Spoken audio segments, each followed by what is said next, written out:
And welcome back, everyone. Welcome back to another week, another edition of the OSC King of the Hill, weekly number 181. Your weekly dose of King of the Hill StarCraft. It's going to be back once again. Of course, your host, like VIP. With me, I'm joined by these amazing players, by the people in the chat, and by my plushies as well. Welcome, everyone. Welcome to another week of OSC King of the Hill. Again, this is a weekly tournament with a very unique format, with a best of one style King of the Hill format.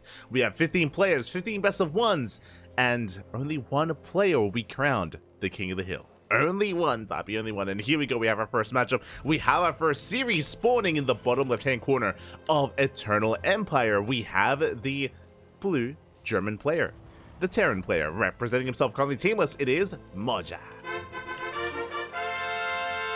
And spawning in the top right-hand corner, we have his opponent. We have the Polish Protoss player, the red Protoss, representing the Super People's Esports. It is Ziomek. And if you're in the chat, predictions are now open. Place your bets on who you think will claim the series. We're going to have predictions for every single best of one. That's going to be a lot of predictions. That's going to be a lot of gamba. That's a lot of gamba. I mean, a lot of gamba. Aye. It's great to be back here, not just casting again, not just here in OSC King of the Hill, but covering something like Eternal Empire. It's been a while. It has been a long time. For those that are maybe unaware, this tournament does feature an extended map pool. We have not just the regular ladder maps, we also have some older maps that players have since voted on. Every season, every couple of months, players, they vote on a list of maps on which ones to add to the competitive map pool. And Eternal Empire is one of them. This map was active back in the circa of 2020, so it's been a couple of years. I can't believe it's been that long. I can't. It's been 4 years, Pappy, 4 years. But back in 2020, Eternal Empire was a part of the map pool. It was one of the largest maps in the map, or it was the largest map in the map pool. And we don't often get large maps like this anymore.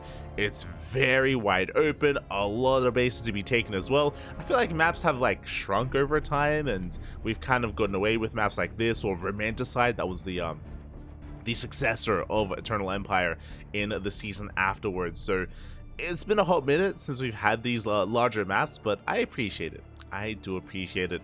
Again, our players, they are coming into this with a bit of a more fresh mind.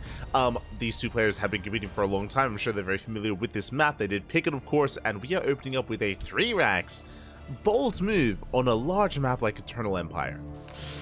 This, I'm of two minds. On the one hand, it makes sense. Assuming Ziomek goes for a Stargate opener, a 3 racks could do a lot of damage, and it could catch a Protoss player off guard, as suddenly it's daytime in-game. That does tick over, it is daytime. Unfortunately, as we can see, Twilight Council opener, it should be Blink Stalkers. That is Ziomek. Ziomek, once he gets a read on what's going on, he will be able to slow this down. Ideally, against a 3 racks, you want to be chipping away at the Marines and picking away at them over time as they move out across the map. By the time they do, ideally, there's very little to work with left, and you do survive. You can take a 3rd base, you can get into a longer game. Moja still getting to the swing of things, and Ziomek still unable to scout. Not yet, as the Adept is moving out across the map. Going to be threatening a shade. Marines are rotating over. The Zalnaga did reveal the Adept, and Moja is in position. The starters are being solid, and we do shut down the initial Adept. Not bad. Now, seeing all these Marines is a bit of a tell. I say a bit of a tell. It is not unheard of for Terran players to go for a 2-on-1, so this could still look like a 2-on-1 instead. Regardless, very Marine heavy, and it's on Ziomek to try to shut this down, to try to keep up even. For now, Blink is the tech of choice. Going into Blink, we do have our additional gateways on the way. Catching up in the chat. I just glanced over at the chat. I predict that Light is casting again with no pants on. You cannot prove or disprove that. I'll have you know. You're an animal, Pap. You're an animal. Speaking of, shout out to Steel Mold in the chat. Oh my god, Pappy, thank you so much for the raid. Hope you had a great stream. Hope you enjoyed faring all of the stars. Thank you so much. Hope you had a great time. I'm celoso, Pappy. I'm celoso. But shout out to Steel Mold, of course, a fellow CranKy Duckling, and I believe has been recently streaming Starfarers, which kind of looks like FTL, but with obviously a lot more than just space, than ship management. But yeah, it's been really cool to see. Been lurking in the stream from time to time.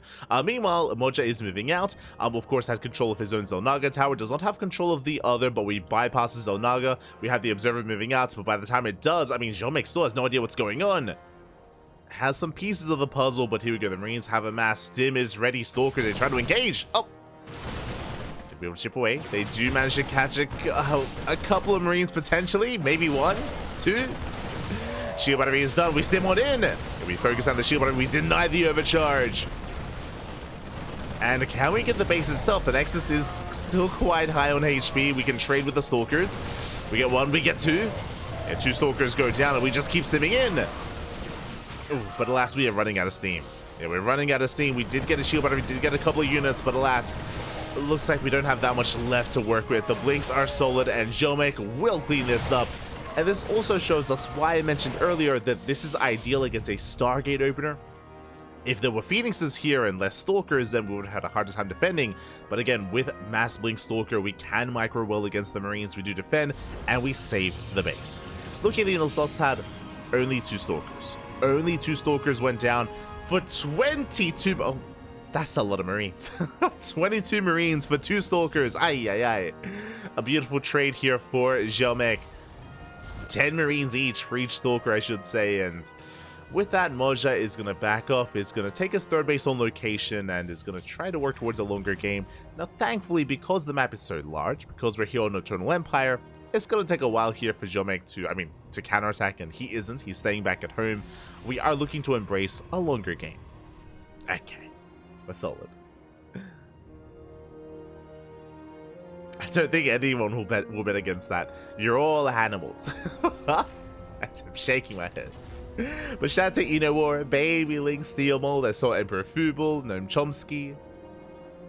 I saw Hatsu, Comrade as well. Alive in the Wired. Welcome, welcome. Good morning, everyone. Hope you're all doing well. We have been casting on a daily basis here on the CranKy Ducklings, but a lot of our casts for the past couple of days have been a little bit later, like 8-9 hours from now, so not at the best time for European viewers, a little bit more like NA centric, so I do apologize for that, but for those that maybe have been missing us the past couple of days, welcome, good to see you again. We've been going over some replay casts of HSL, the Hyper Star League, going over, I'm blanking a little bit, going over, of course, ESL Open Cup of Americas, Code for Giants Cup, that's Code for Giants Cup as well. If you're interested, of course, VODs are available. VODs are on Twitch, VODs are on YouTube. Otherwise, enjoy the current StarCraft that we have before you, as Moja is able to move out once again with some draw play. We have 3 active medevacs on the right-hand side, 2 towards the left. At the same time, Ziomek going for his own Zealot run by towards that 3rd base, and Moja doesn't have much reinforcements back at home. Damage can be done. Take control of the Xel'Nagas. Ziomek himself working towards a more Colossus heavy composition. Zelts have arrived, and we might get some SCVs, but it looks like reinforcements. There should be enough to deal with this. Yeah, we have Ghosts, we have Marines, Marauders as well. Zelts, they don't get much done. They get 1 SCV. Up, can we get 2? Up. Ooh, we can. It's okay. it's less than ideal. 2 workers, it's something, but that was a good chunk of Zealots. And now Moja can focus on his push. Talking about the players a little bit, if you're a little bit unfamiliar, Moja was kind of widely featured in the most recent Home Story Cup, the most recent HSC, where Moja did debut kind of at an offline event and honestly made a lot of fans. Did quite well at Home Story Cup. Ooh, as we do catch out some of these reinforcements. And Marines Marauders going down. At the same time, Moja moving towards that fresh mining base. Moving towards the 4th. Does get eyes on it. And makes use of the high ground quite well. Here we get 6 probe kills. Ziomek forced to rotate. But he can catch out the army.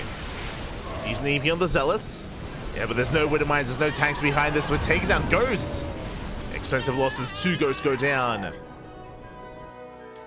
At the same time, we threaten a drop, but the medevacs are not quite full. They're quite empty instead. Moja racing back home, and Ziomek has momentum. Yeah, the War Prism has arrived. We can reinforce on the front lines. We can get the units tab. We only have the one Colossus, so we're a little bit lacking in splash damage, but we have a lot of Zealots. A lot of gateway units here for Ziomek. EMPs are good, but are they that good? I mean, they're pretty good. So far, nice EMP. Connects with most of the sentries. Connects with other Stalkers as well. We've gone forward. We're running out of Zealots and Colossus wreaking havoc, but actually raining down in the mineral line. Yeah, the main army does kite back well. At the same time, we have Zealots at the natural base, Zealots at the third. Ooh, Zealots are going to be cleaned up, but we get 22 SVs going down even more. Yeah, Zealots catching reinforcements. We go for a massive wave of Stalkers. And Ziomek, it looks like he just has a little bit too much. EMPs take down the Archons, but the main army cannot be stopped. And we can focus down the CC. Up, Urabas! As it's going to be burning down. Force fields are solid as well. The Colossus are wreaking havoc. Only one Colossus, but it's done a lot of work. It's put in a lot of work, baby. Decent concave here from Moja, but with the Zealot reinforcements, Ziomek can keep pushing. Can and will. And that's going to be 26 SCVs going down. That's a kill on the third base. The fourth is under fire. That is a lot of medevacs, so we're able to sustain the army. Zealots are cleaned up. And Ziomek has to calm down. The War Prism getting so low. We do snipe the CC. And from here, we just have to back off. The Colossus is cleaned up, but the damage has been done. Behind this, Ziomek is on 4 bases, and Moja is on 1. He's on 1 base mining, or half a base mining. His natural is empty. We have to mule our hearts out. The 3rd base was killed. The 4th base was killed.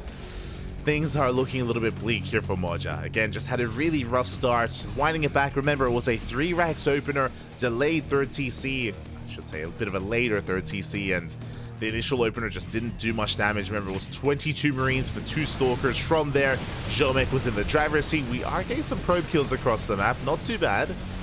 Ziomek a little bit late to respond, but still will respond. At the same time, Moja sneaking in towards that natural. And GG gets called. There's just too much to handle, and Ziomek will take down Moja and will be our first King of the Hill. GG. Ooh. Oh my god. Ziomek. It's popping off. GG, well played. Coming into this, not gonna lie, I was favoring Moja. I was favoring our German Terran player a little bit more, just because it feels like as of late there's been a little bit more behind Moja. They've been a little bit more on fire with some greater accomplishments, like Homestory Cup, for example. But no, Ziomek, he puts an end to that. Does take the first game. Is our King of the Hill. GG, well played. Ziomek will take the first game, and the question becomes, who is our next opponent? Who is the next challenger? Who will rise to the challenge here in OSC King of the Hill? Again, this is a best-of-1 style format tournament, so one and done. You have that one chance to really prove yourself, and you do gain money. You gain prize money for every map win you accumulate. Here we go. And it looks like we do have our next challenger. Okay, it is going to be a PvP this time, not a PvT. The first PvP of many, I'm sure. We're no strangers to Protoss vs. Protoss here. But it is going to be a PvP between Ziomek and HiGhDrA. Let's go. Let us go. And Ziomek, the current King of the Hill, and we'll see if HiGhDrA can try to bring him down, as our players are currently conducting their vetoes and getting the map sorted.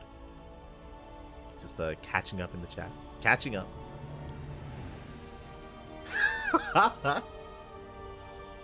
Yeah, I forgot about it. There's a picture of his torn PJs. Oh no, not like this. I'm being funada.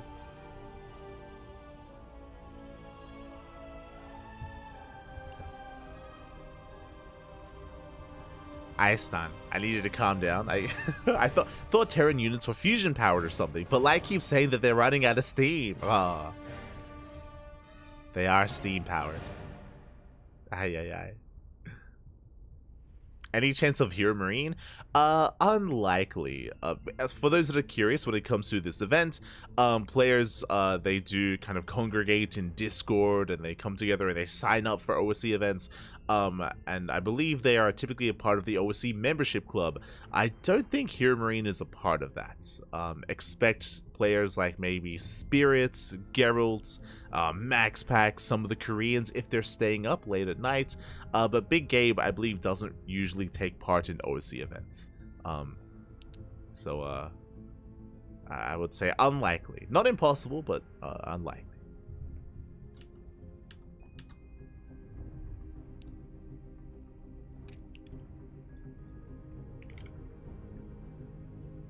Here we go.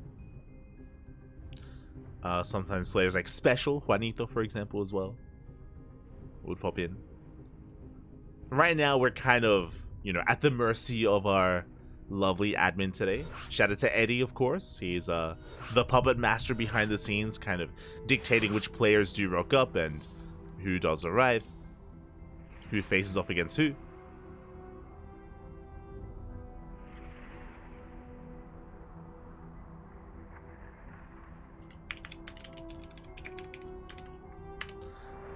As we do have our next map. Okay, here we go. Now, for those that are curious how this format works, it isn't just a best of one. I mean, it is. But when it comes to the map, the King of the Hill gets one veto.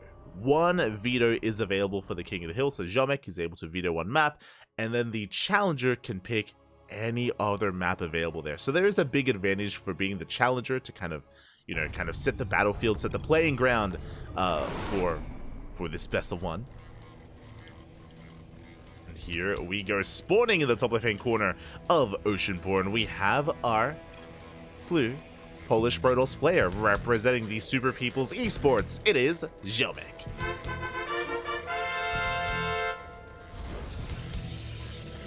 And spawning in the bottom right-hand corner, we have his opponent. We have the red Protoss player from the land of the Netherlands. It is HiGhDrA. Let's go.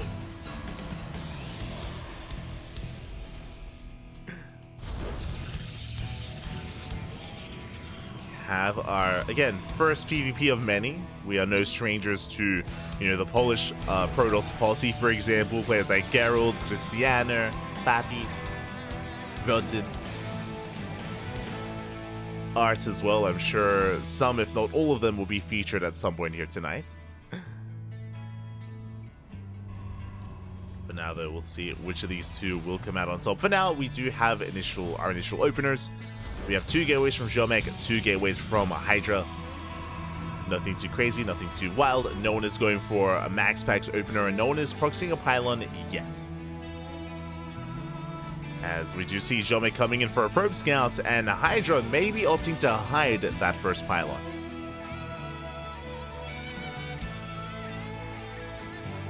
Yeah, as the probe does move out, and the initial pylon, or the second pylon, should soon be hidden.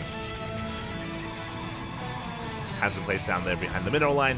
So essentially, as the probes come in, Ziomek compares his base with his opponent's, and Ziomek has 2 pylons. That's a second pylon in the main base mineral line, and Ziomek also recognizes that the second pylon of his opponent is missing. You can see we're checking. We're looking, checking further back in the main base just in case it's hidden in the main.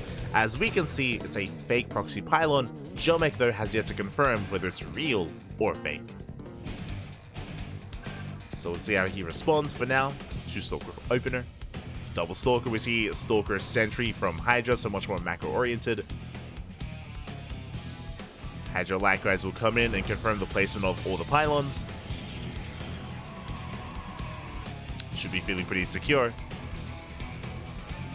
And you can see Ziomek still looking for that hidden pylon of his opponent.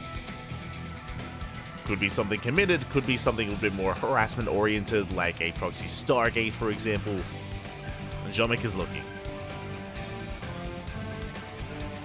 Likewise, fanning out his Stalkers, checking every corner of the map, or at least trying to, and eventually he might find it, as we're even checking some of the more standard proxy locations. Ziomek is on the hunt. Back at home, HiGhDrA expands. So HiGhDrA will take an economic lead. Is freely expanding and chilling and macroing, and Ziomek still has no idea. Now has a better idea. Like, seeing the hallucination is a big tell. Now Ziomek, he's aware, okay, we have sentries back at home, you're scouting. Ooh, and Ziomek, we can turn this defense into an offense. Okay. Hallucination confirms a third gateway in the main, a blink is on the way, no expansion, and this looks like a proxy fourth gateway. So suddenly Ziomek, who was afraid of being proxied, is going for his own. And this looks like, yep, a one base all in. Okay, welcome to PvP. The 4-gate one base all in is on the way. Ziomek sending everything across the map, but HiGhDrA back at home is in a bit of trouble. We need shield batteries. We need shield batteries. We need defensive setup. We do have a Robo opener out of HiGhDrA. Ooh, it was Twilight Council into Robo. A little bit less than ideal. Immortals are on the way, but it looks like we're giving up on the natural. That is a shield battery on the high ground. HiGhDrA, he just gives up on the Nexus, gives up on the base. Oh, going for a Dark Shrine. Okay. I mean, that works. It's a risky move, don't get me wrong. Very risky. But there's zero detection. No Robo, no Forge, no Stargate. Zero detection for Ziomek. Natural Waste goes down. That's okay damage, but Ziomek is hoping for more. And again, DTs are a bit of a checkmate move from HiGhDrA.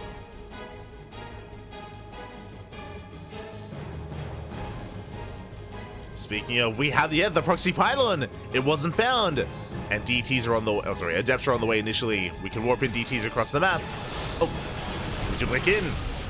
Overcharge is popped. Immortal under fire. We're going to focus on the shield battery. Boys are being pulled. And do we scout? We do. We scout the Dark Shrine. We dive on the Immortal, but we have a second Immortal already. And it's getting so much damage done. So many shots off. We're down to 5 Stalkers, down to 4, down to 3. And we take down the final Immortal, but we have only 2 Stalkers left. And did we notice that building in the main? Did we notice what was being morphed in? Do we think it's a shield battery? As we know, it's a Dark Shrine. And Epsi shading in, they force a recall, and still zero detection.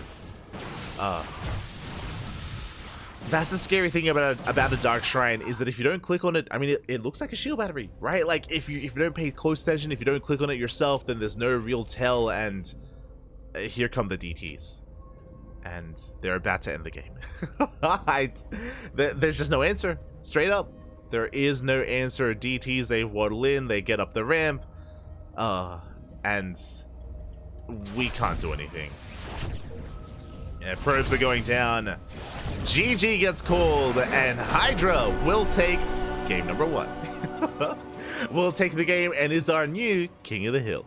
GG. PvP. Beautiful. GG, well played.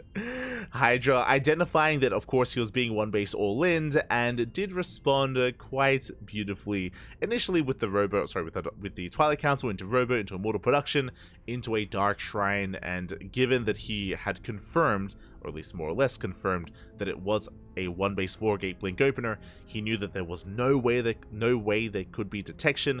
Ziomek did end up scouting, but even if he did click on the building, like at that point it was too little too late. He'd invested so hard into all those stalkers, he had so little money to work with to even work towards something like detection, and Dark Templar did end the game. GG. GG. With that, we are heading over to our next game, to match number 3. Oh, did I forget predictions? I did. my apologies, my apologies. I did miss the predictions for that last game, but I'll get them going this time. Like, everything just happened so quickly. But here we go.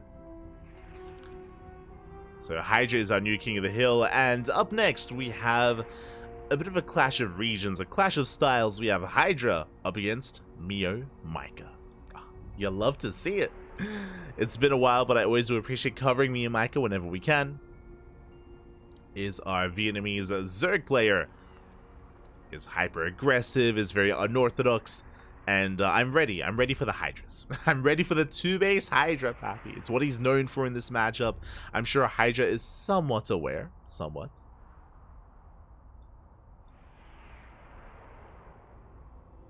Welcome to PvP, Pappy. It's what we're here for. Exactly, exactly.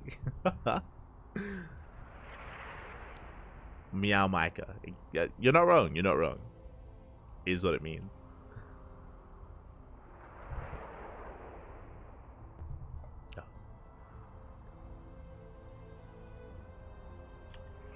But once we have our lobby, I will open up those predictions. I apologize for missing the predictions in the last game. I'll try to be on top of that. I'll do my best. Do my best.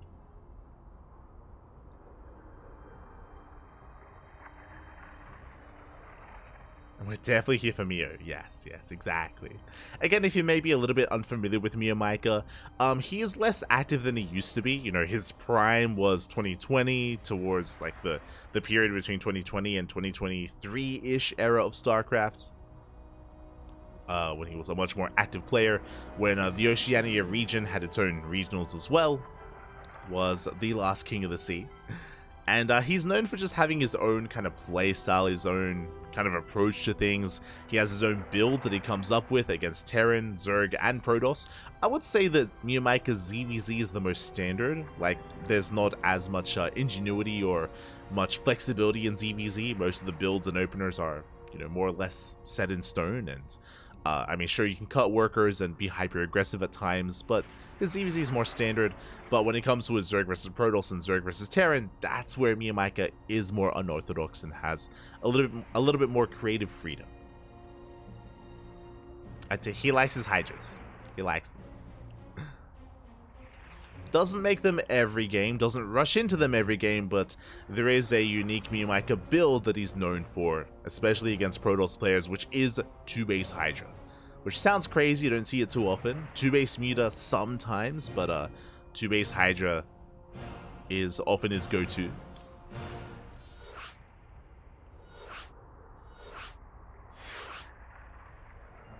And we'll see if he embraces that or if we go for something a little bit different here as we're loading into Ghost River. Oh. And Ghost River, if you're unaware, is a very small map, very short rush distance by ground. If a Zerg player wanted to be aggressive against a Protoss, Ghost River would be a good map to do it on. Here we go. And we are jumping in. Also, my apologies. Bam, there we go. Is a PVZ. And if you're in the chat, predictions. Predictions are now open. Place your bets while you can for this best of one.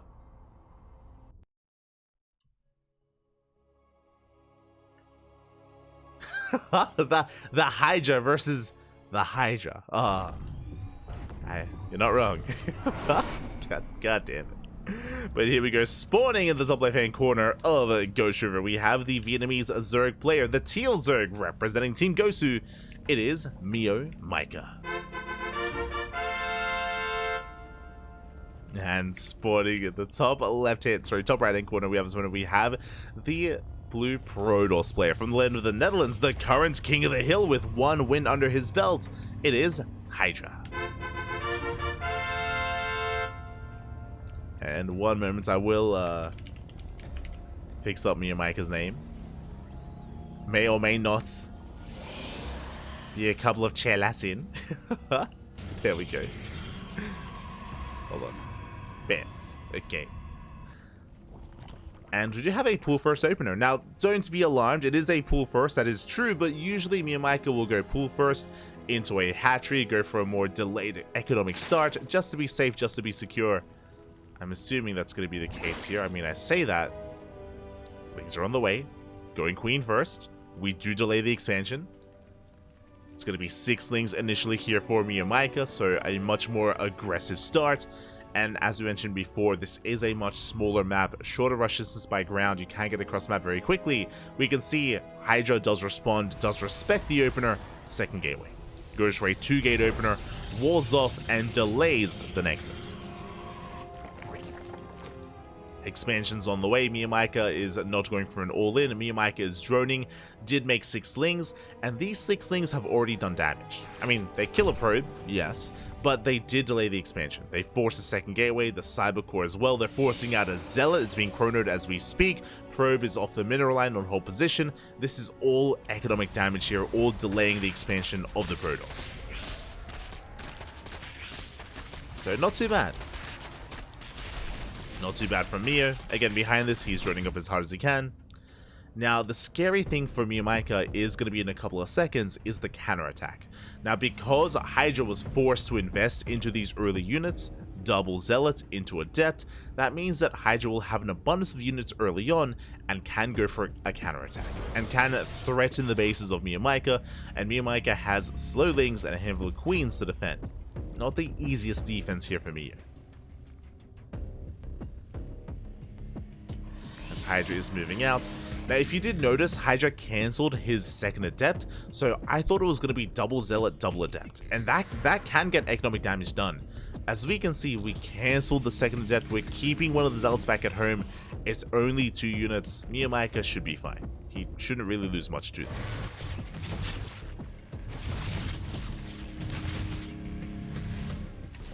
As we shade into the main base, we at least threaten a shade, Overlord into the natural, gets eyes in the expansion, does make sure that there's no one base all in. Link speed is on the way. We have not pulled out a gas, bear that in mind.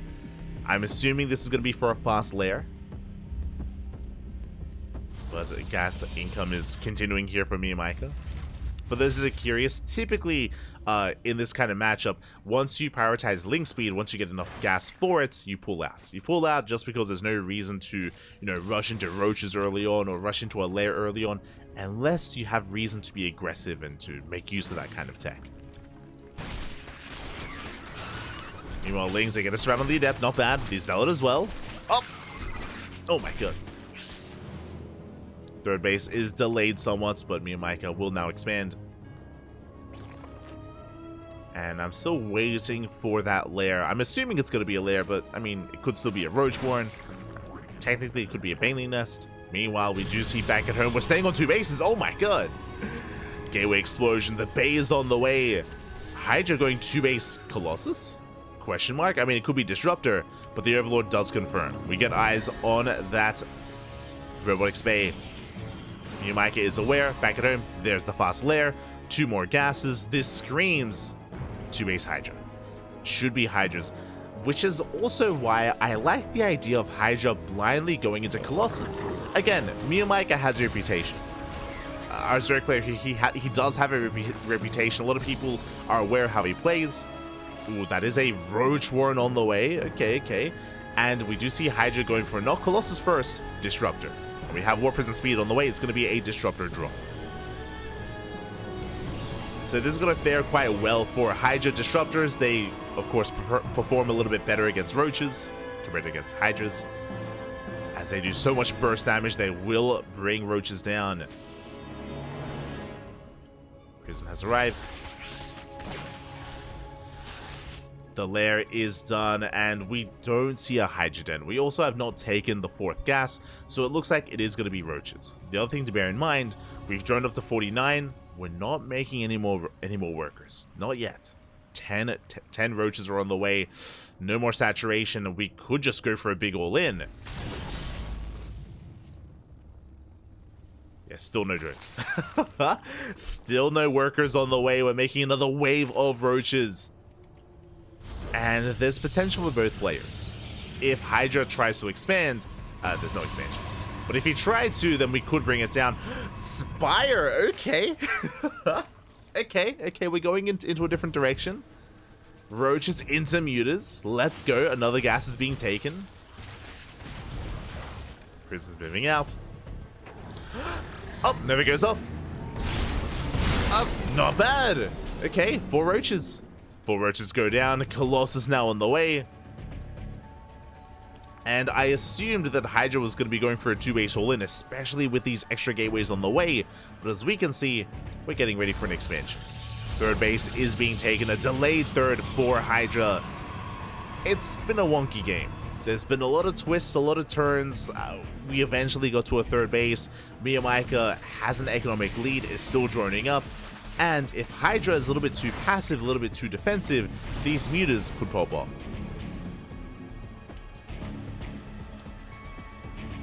They can pop off. Especially considering that there's no, not just a Stargate, but there's no blink. Here's no blink for the Protoss. Ooh, brutal force fields. We catch out the roaches. Lings, they have to engage. But the Colossus is ready. And MeomaikA's being shut down. And Mio has to race back home. 7 mutas on the way. HiGhDrA breaking out. And it's one of those things where HiGhDrA might not have blink. He might not be able to keep up with mutas if they harass. But when it comes to this main move, with this main push, I'm worried for Mio. I'm worried. More Lings are on the way. Catch out a Stalker.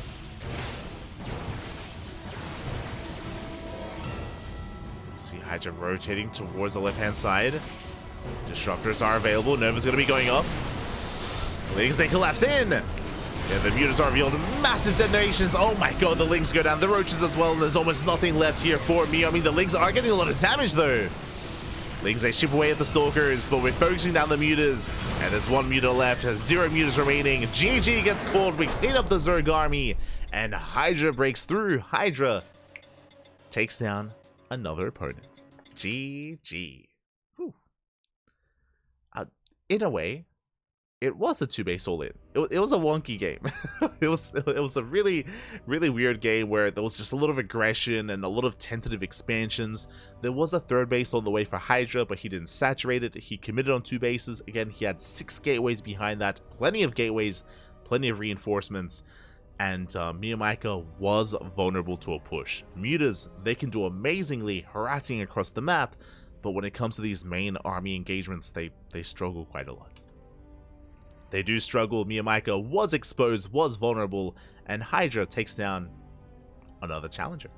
GG. GG, well played. HiGhDrA will maintain his crown. And... oh. And we are not done. We are heading over to the European region. Now, HiGhDrA has taken down a Protoss player in Ziomek, a Zerg player in MeomaikA. Now it's time for a Terran. Now it's time for a Terran instead. We are sending HiGhDrA down or through the gauntlet.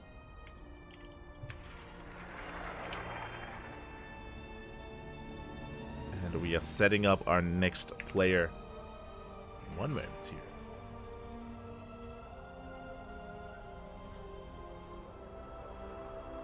Here we go. Okay. It is going to be HiGhDrA up against BabyMarine. Let's go. BabyMarine, of course, being the younger brother of Raynor and has been a very active player in the online circuit in events from OSC. So it's great to see BabyMarine here once again, and I do think that both these players are quite comparable in skill. BabyMarine, he hasn't been as active though, is what I will say. It does feel like HiGhDrA has been putting in a lot of work as of recently and has been improving. BabyMarine, we've seen a little bit less of him. We'll see. We'll see how this goes. As a reminder as well, I mean, the gambling is that much more risky because best of 1.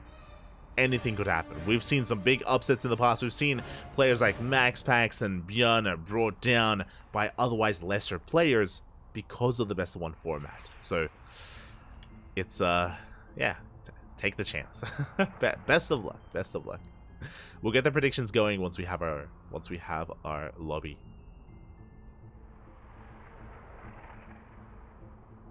We'll get there.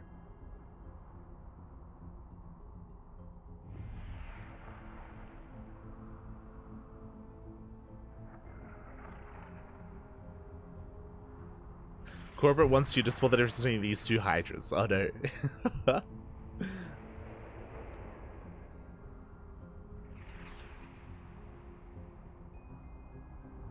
Catching up. I guess there was a little bit of a spoiler in the chat. We did see BabyMarine poking in earlier. True. Did see him lurking. Demi as well. Potential future opponents. I see Demi, I see BabyMarine, I saw Fiant, I saw Iba as well. Iba.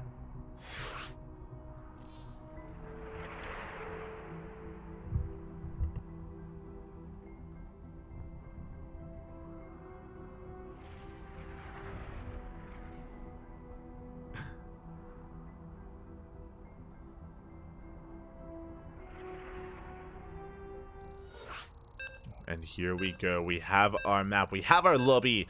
We're going to be loading in once again to Ghost River. Oh boy. I expect this to be another short one, not going to lie. Typically, players don't intentionally pick this map without good reason. And we had, again, a very interesting game earlier going into our eventual 2-base all-in from the side of the Protoss. We'll see what we have in store for us this time. As spawning in the top left-hand corner of Ghost River, we have the blue Protoss player from the land of the Netherlands. With a 2-win streak already, can he maintain his crown as he's the current king of the hill? It is HiGhDrA. And spawning in the top right-hand corner, we have as opponent, we have the Italian Terran player, the Red Terran, the new challenger. It is BabyMarine. Let's go.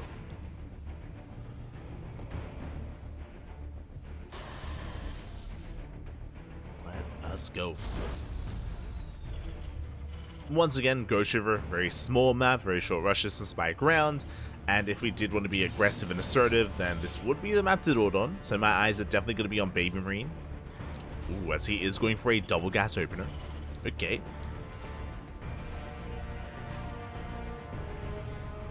Is going to be double gas. What does this mean? This means a delayed command center, delayed CC, faster factory. And we'll see how BabyMarine wants to approach this. This can lead into a Widow Mine drop. This can lead into a Cyclone drop. Can lead into Reaper Hellion. Where exactly are you taking us?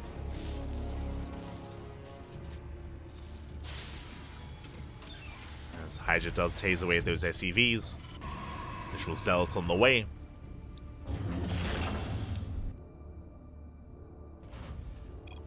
As HiGhDrA attempts to apply some pressure. Looks like we do have a bit of a pause though. Looks like maybe a bit of a technical issue. Also, my apologies. Bam! It is HiGhDrA, not MeomaikA. We'll fix that up.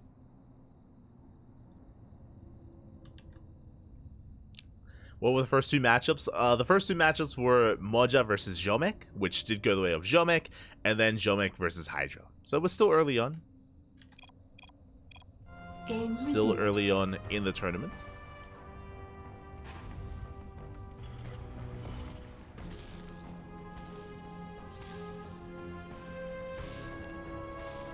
Well, yeah, you know, maybe some Uber Eats knocking at the door. Understandable. BabyMarine getting his food. Now we're good to go. Reaper's moving out.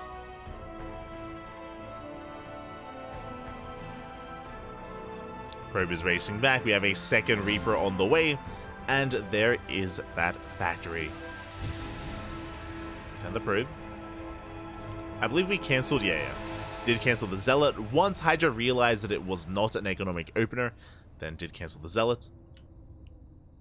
And okay, we are not going into Hellions. We are going for a Cyclone first. Okay. Going for the initial Cyclones. Again, Cyclones, they have their place in TVP, especially in the early game. They have a lot of defensive power. Whether it's defending against Oracles, Phoenixes, Gateway units, even being aggressive and assertive. Across the map, it's going to be a Twilight Council opener out of HiGhDrA, not a Stargate. On a small map like Ghost River, that's kind of what you want. It can be risky going for a Stargate opener just because you are vulnerable early on.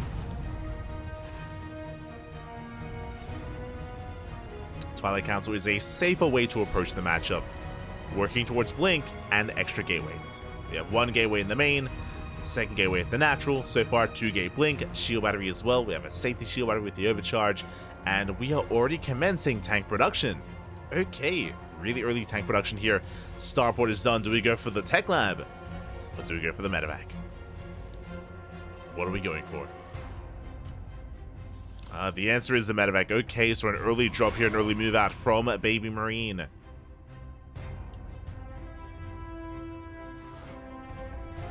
Is going to be a lot more active early on. He can try to threaten the tech even of HiGhDrA.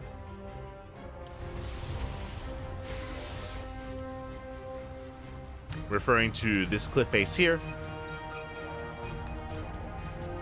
Like, as the tank and Marines move out across the map, we can try to go for the pylon and depower and delay blink. But we'll see what direction we head in. Ah, okay, we're keeping the tank back at home.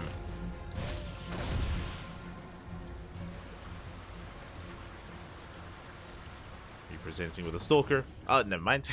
I saw the tank siege. I'm like, okay, maybe we leave it at home. No. Not here. Not for BabyMarine.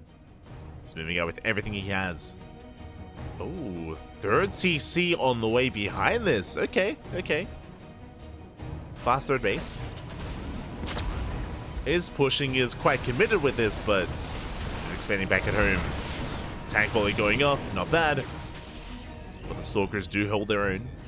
Blink is about to finish up in a couple of seconds. Second tank soon to arrive. Another big volley. One Stalker goes down. And we're slowly pushing forward. We catch the Observer. Keen eyes there from BabyMarine. Dushes down. The Observer does find another Stalker. And he's zoning the Stalkers away from the third base. And we're hoping for a cancel. Stalkers, they go for the dive. They get one.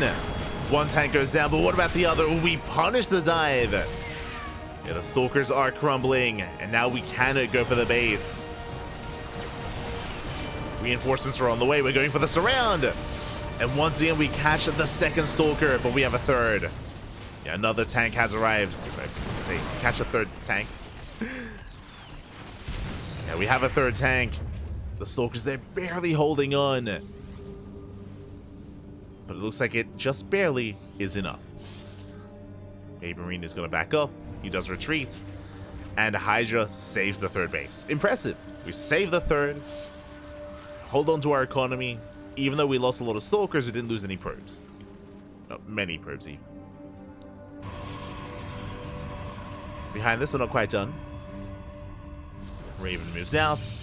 We'll harass the natural base. Gets a handful of workers. 2, 3 probes go down.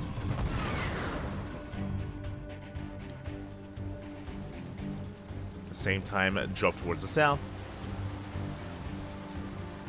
BabyMarine applying as much pressure as he can while expanding, while taking his third base.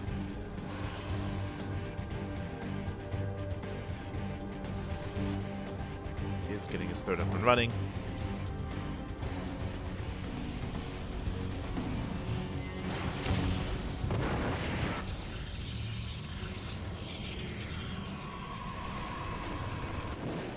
As we're getting damage on the crossbow, we do lose 4 SCVs. Not bad.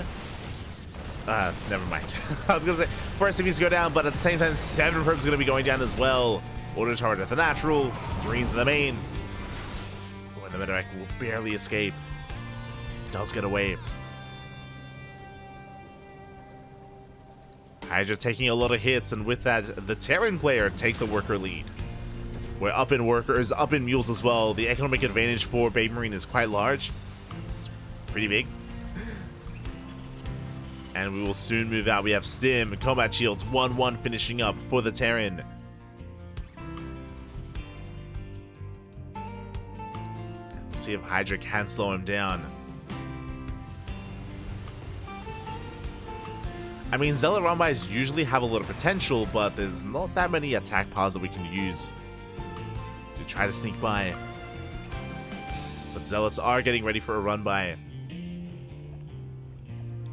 At the same time, BabyMarine does push. Again, his upgrades have kicked in. Scans ahead of time, looking for the main army. Colossus in position. Water Tower coming in, hoping to distract. Probes are going down. We do confirm the Robotics Bay researching. The Terran can assume it is going to be Colossus. And it looks like we do sneak up on the 4th base to do force a cancel. Oh, we're going into the main. No! Oh my god. Oh, full Nicoract goes down. Massive pickup. Yeah, BabyMarine a little bit too greedy. Does get punished. Is he now Adolescent Marine? Is that...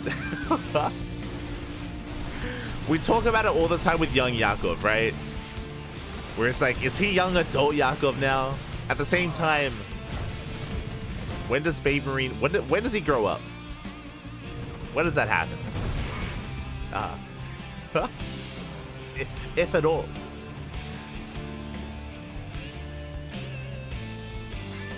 As now Scanner reveals the main army, drop into the natural. So far, still good trades or better trades for the Terran. Getting another 7 probe kills. 8, no, oh my god, 10, 11. Not quite, but 10 probes. 10 probes go down, a 4th base being retaken. Again, HiGhDrA had a good moment getting the medevac. But outside of that, the main army of BabyMarine has been building up quite hard. We have Vikings, we have Ghosts, we have a tank line as well. +2 attack is on the way. BabyMarine, he's looking quite comfortable. Now, the Observer does spot the main army, and there is a chance for HiGhDrA to come back in this game. Even though he's down in supply, I mean, disruptors. We have a 2nd Robo on the way, double disruptor production. We've seen it before, but give a Protoss player a couple of Novas, and they can wreak havoc. Likewise, nice catch.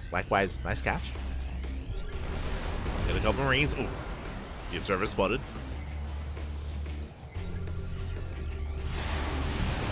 Vikings have arrived, and they're going for the Colossus. They get 1. And 1 Colossus goes down. Disruptor does come in. Never goes off.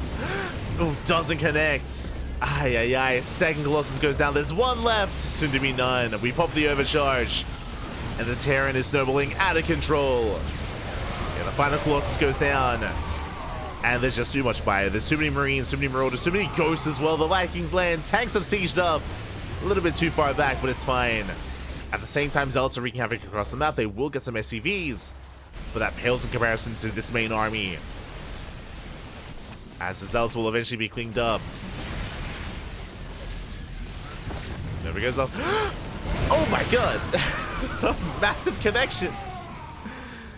BabyMarine, he was looking elsewhere. He was focusing back at home. But despite the Nova, BabyMarine should still be okay.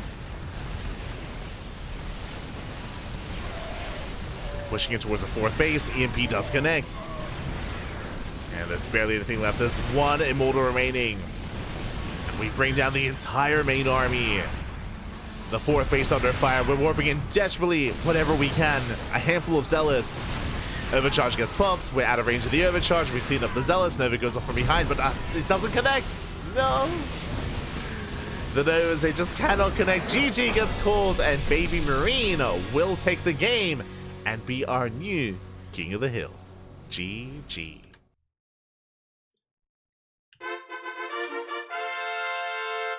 GG, well played. The king is dead.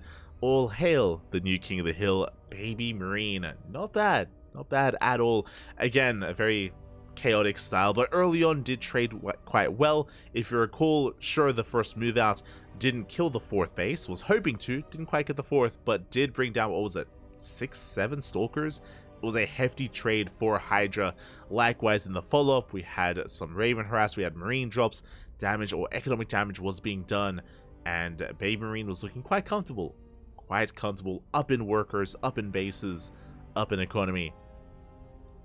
And eventually did overwhelm HiGhDrA. GG.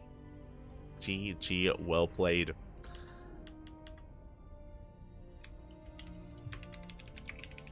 And with that, BabyMarine is going to be our new King of the Hill. But how long will his reign last? How long will it last here? HiGhDrA got a couple of wins under his belt, and we'll see how long BabyMarine can last. As I'm sure we have our next opponents getting ready. And we have him. Okay. It is going to be another TVP. This time, I will say against a slightly stronger Protoss player, an up-and-comer in 2024. If you've been watching the channel, you'd be a little bit more familiar with him. It is going to be BabyMarine versus Shameless. Let's go. Let us go. Again, BabyMarine, he has been the rising star of the year, has been performing incredibly well in these online tournaments. Even though we've had these big established names like Krystianer and Gerald and Skillus and these other big kind of Protoss players in the scene in the region, Shameless has been very quickly rising the ranks this year. Has been looking better and better. and is going to be coming in next. I would say is the favorite, but we'll see. We'll see. I'm getting ahead of myself. I would say that he would be the favorite in a longer series than a best of 3, but again, best of 1. It's a brutal format. It is brutal.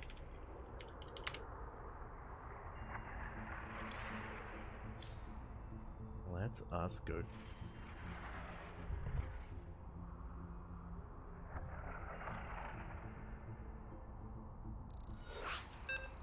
So we are getting things ready.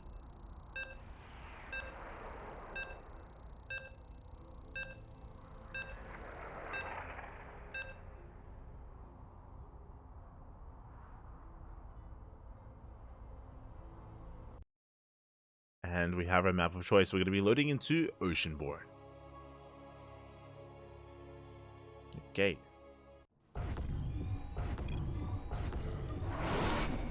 And if you're in the chat, predictions. Predictions are now open. Place your bets on who you think will claim this series as spawning.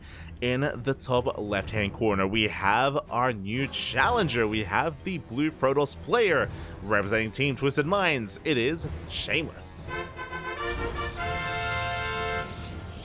And spawning in the bottom right-hand corner, we have as opponent, we have the Italian Terran player, the Red Terran, the current king of the hill. It is BabyMarine.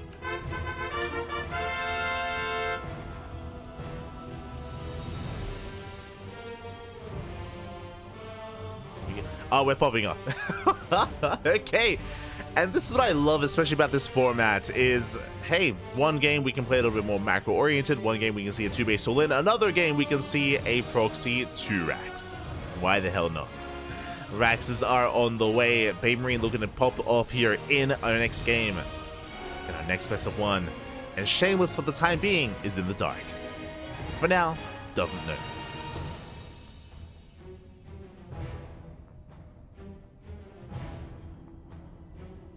We go. Probe is slipping into the main. We'll get a will confirm that the Rax is missing. Now, the scary thing about this scout is that the Rax could be further back in the main, which we confirm it is not. It could be hidden in the natural, or it could be hidden at the third base, which is why, as I say that, we're scouting. We're checking the natural, we're checking the third base. It could be at the triangle, sorry, at the linear third as well. It is not unheard of for Terran players to essentially go for a fake proxy Rax. So Shameless is attempting to confirm. Back at home is expanding. Gate expand. Safety Zeld is on the way. We do not find the Rax, and we're looking. We're still looking for those Raxes. Meanwhile, we can see it's going to be a little bit more committed. Oh my god, it is not Proxy Reaper, it is Proxy Marauder. Yeah, the tech labs are done. Concussive Shell is on the way. Shameless still trying to figure it out. Will confirm there's still no Raxes back at home, no factory either. That is a big tell. And now we know aggression is coming. Shield batteries on the way. We have 1 so far. Likewise, Stalker here on the high ground as well. Oh boy, this is not going to be an easy defense here for the Protoss. BabyMarine is waddling in. Shield battery finishing up just in time. Shield battery is done. Overcharge is going to be available. Now we know what's going on. Second shield battery on the way. Now what is scary is that there is an Artosis pylon powering everything, and it is a little bit exposed. We could try to focus it down. Depending on how many Marauders there are, we could even try to just ignore them and just go straight for the Stalkers. See what the answer is going to be. There we go. Backup pylons on the way. Shameless, he's aware of how vulnerable that pylon is. So we get a second pylon. Meanwhile, we have 5 Marauders so far. Getting up to 7. SCVs are here to tank some shots, to buffer. Sentry's on the way. Sentry's going to be huge here with force fields. But it's not ready. Here come the boys! Oh my god, we just commit. We're completely all in. The boys have arrived. And we're going for the surround. So far, so good. The first shield battery is going to be targeted. We get 1 shield battery and we're going for the other. And the Stalkers have to evacuate. They have to get the hell out of here. More boys being pulled. Yeah, the probes have arrived. The buffer is here. The Zeld is going to be going down, but we have still 3 Stalkers. Oh, very nice force. We catch another Marauder. Nicely done. We get another Marauder. Probes pulling away. Remember, no more shield batteries on the low ground. Yeah, we evacuate the expansion. We have another force field. Speaking of, we slice up the army. We trap one, we trap two Marauders. Once again, very nice control from Shameless. Shut down the Marauders, but alas, we still have so many more behind this. Six Marauders. Immortal has arrived. GG gets called as the Immortal is revealed, and Shameless will defend, will survive the cheese, and is our new King of the Hill. GG. GG. I was favoring Shameless coming into this, but this was not the game that I was expecting. Again, hyper aggression out of BabyMarine, solid response out of Shameless, going for the second shield battery, going for the second pylon, pulling the boys, and of course taking into a robo in the main base. Once the Immortal did arrive, the rush ended. Remember, there was no economy. We pulled the boys, all the SCVs had fallen, there was no more sustainability remaining for the Terran player, and Marauders, they melt at the hands of Immortals. They do melt, they are quite vulnerable. GG. GG, well played. Shameless does take the game. Congratulations. And the question becomes, for how long? For how long is he going to be our King of the Hill?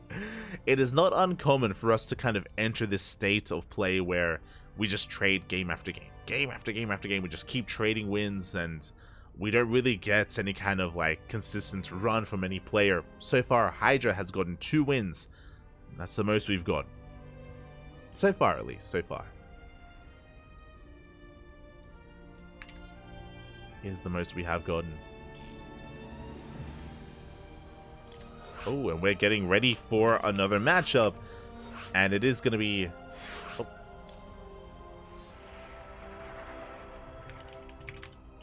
It is going to be a Protoss versus Protoss. Okay.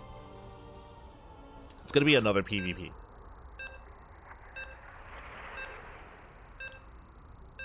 Just need a moment to set up.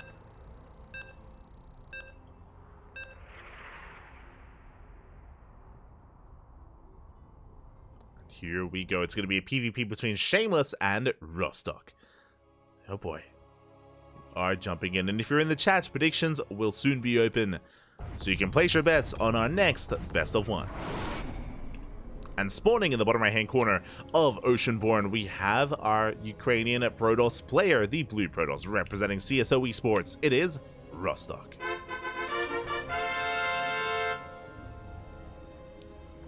And spawning in the top left hand corner, we have as opponent, we have the red Protoss player, representing Team Twisted Minds. It is Shameless,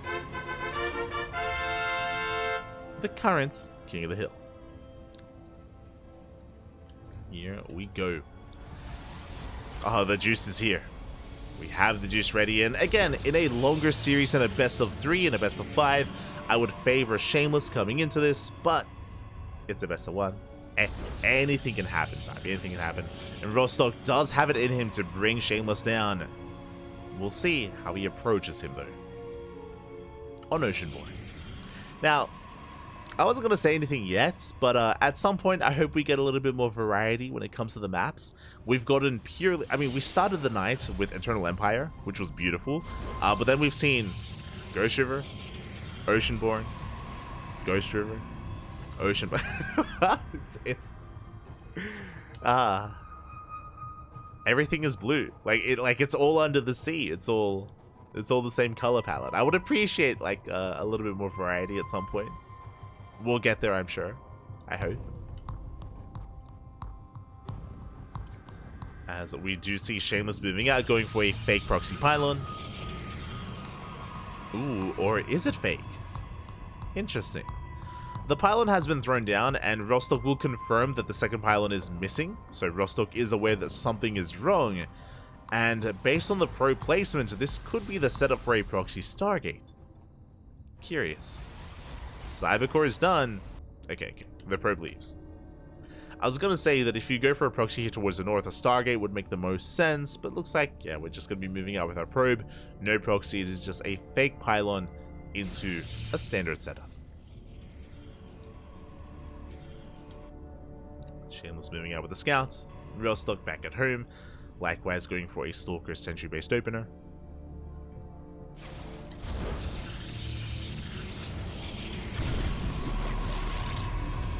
Does deny the scouts. Likewise, Pylon blocking across the map. Rostok, he calls his bluff. Okay. Bold move out of Rostok. Our pylon's under attack. Does call the bluff of Shameless, going for the block. And no big reaction here, and no additional gateways. Robo, instead Rostok expands. Here we go. Meanwhile, Shameless does go for a Robo opener. Interesting.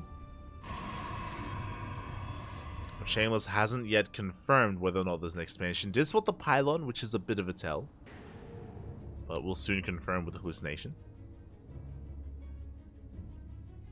Nation is moving out. Likewise, Rostok slipping into the main.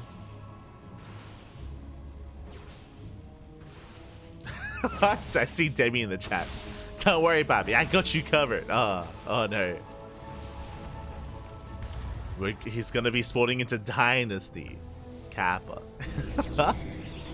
I appreciate it, Demi. I appreciate it.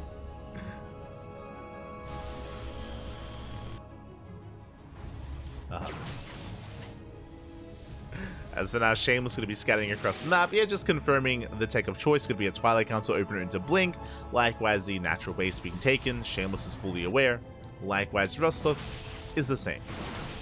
Does confirm that Shameless has expanded, and that instead of a Twilight Council, there is a Robo. So there's a bit of a different dynamic between our players. Shameless will have a higher Immortal count. We'll be focusing on Immortal production, and have a more robust army. Meanwhile, Rostok will have a more mobile army with Blink. Does have mobility on his side. Meanwhile, Shameless already moving out. Now, what is scary about this move out? Blink isn't done. And with all these sentries, force fields are insane. Force fields can completely slice up this army, cut it in half, and then Shameless can snowball out of control with the initial Immortal. Yeah, the first Immortal has arrived. So there is a window that you can take advantage of Rostok. The army's revealed. Probe scouts. He knows. Rostok, he knows. He pulls away. Overcharge going to be ready. Oh, first, the force field is made it out. And we do try to slice up the army. Do catch a good amount of units. Not bad. 2 Stalkers go down. Uh-oh. 2 Stalkers do go down. Overcharge is popped. Here we have the Overcharge. We're going for the Prism. And we can focus it down. We deny the Warp in. Prism does fall. Boys are being pulled. The Immortal barely does hold on. There's 4 or 5 Stalkers left. And we hold. Whew. Rostok will hold on again. If he hadn't sniped the Warp Prism, if the Warp Prism was a little bit further back, was a little bit safer, a little bit closer to the chest here for Shameless, he would have held on and might have been able to break Rostok. But the Warp in was denied. And now we expand. Now Shameless takes a third, so does Rostok. Rostok going for a counterattack. We're calming down.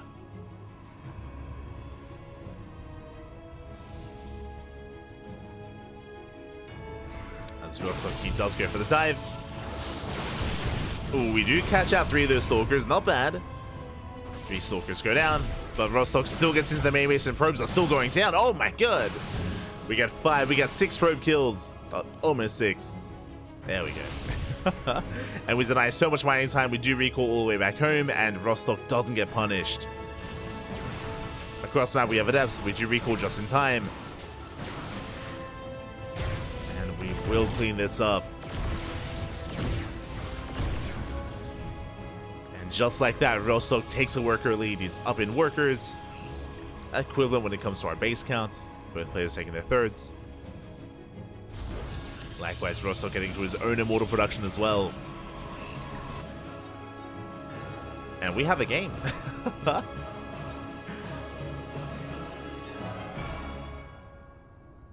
From here, we're going to calm things down. We're getting into our Forge and getting into our 3-base economy.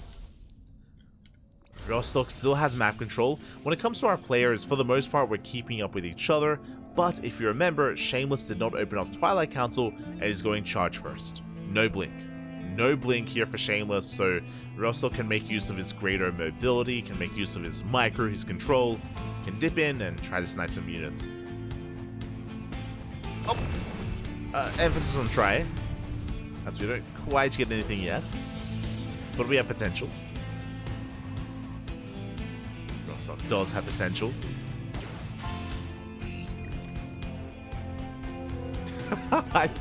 Just catching up in the chat. What are your thoughts on the recent EWC? Zerg's made roaches. True. that did happen. You're not wrong. CranKy was better than the official stream. Ah, thank you, Quinton. Thank you. Kind words. Kind words. I mean, shout out to the official stream, of course. We were only co-streaming. So, big shout out to the people that were working the event.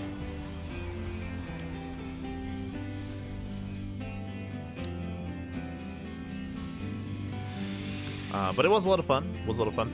If you are tuning in now, if you missed out, we were co-streaming every day of EWC, and all the VODs are on Twitch.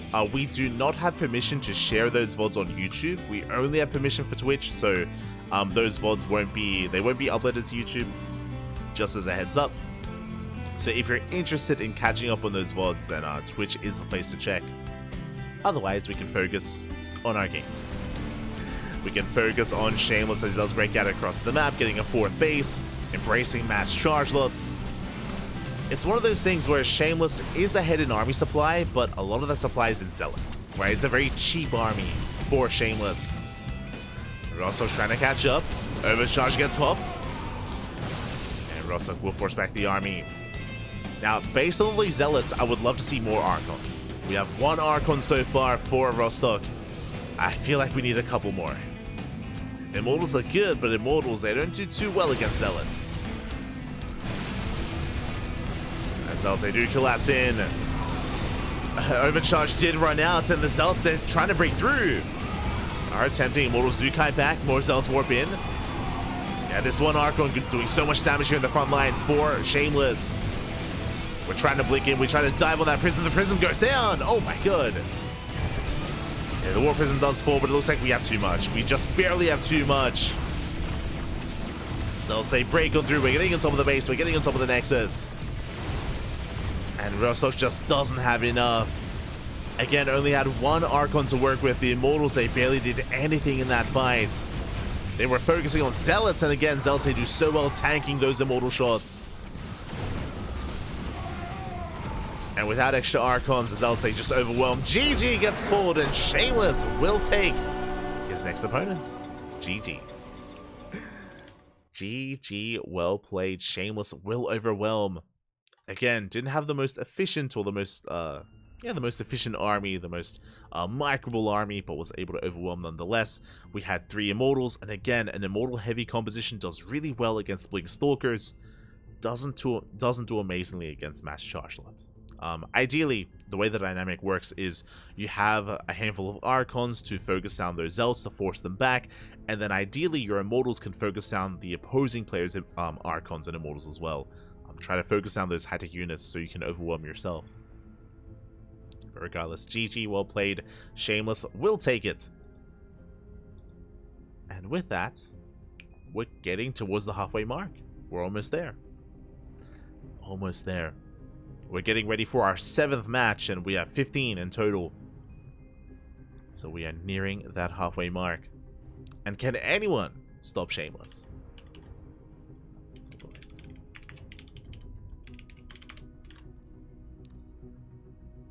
Can anyone stop him?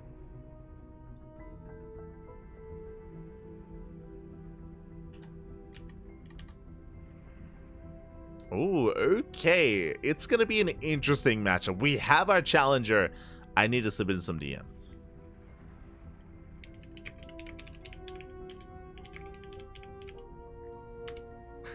Okay.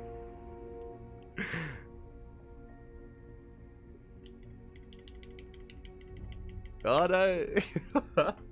I'm trying to ask what kind of race we're playing.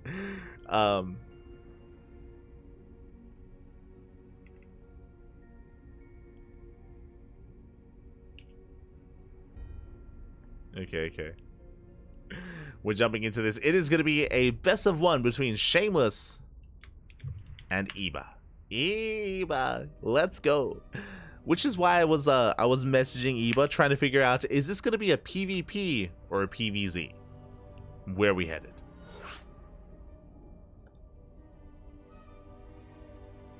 Where are we headed?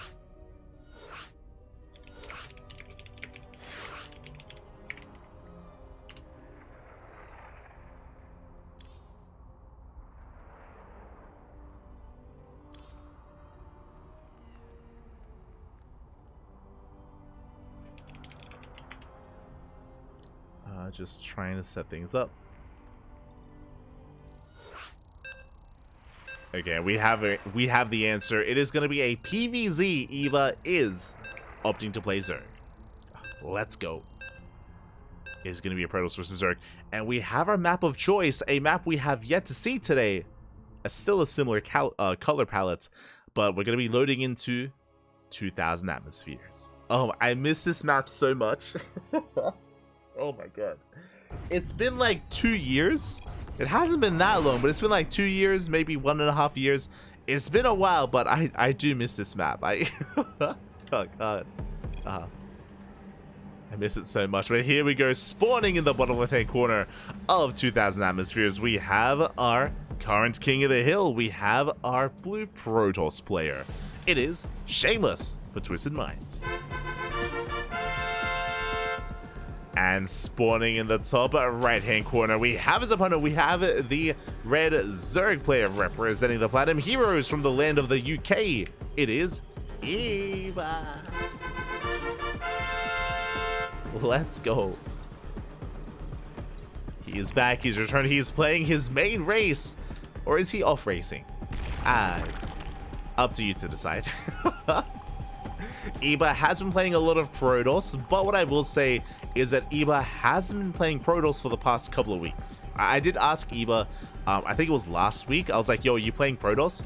And Eba, he told me that he would play Protoss, but he's out of practice. He's out of practice. He hasn't been laddering his Protoss as much over the past couple of weeks, so he's not as confident. I mean, he would be if he was in form, but he has been enjoying Zerg a little bit more as of late. So is going to be rocking his Zerg instead. And did open up 1515, able to get his base on location. For those that are maybe a little bit curious, again, 2,000 atmospheres was active in the map pool. Was it like 3 map pools ago? 3 seasons ago? It's been a couple of years. It's been a couple of years. 2,000 atmospheres was a different era. Was it like 2021?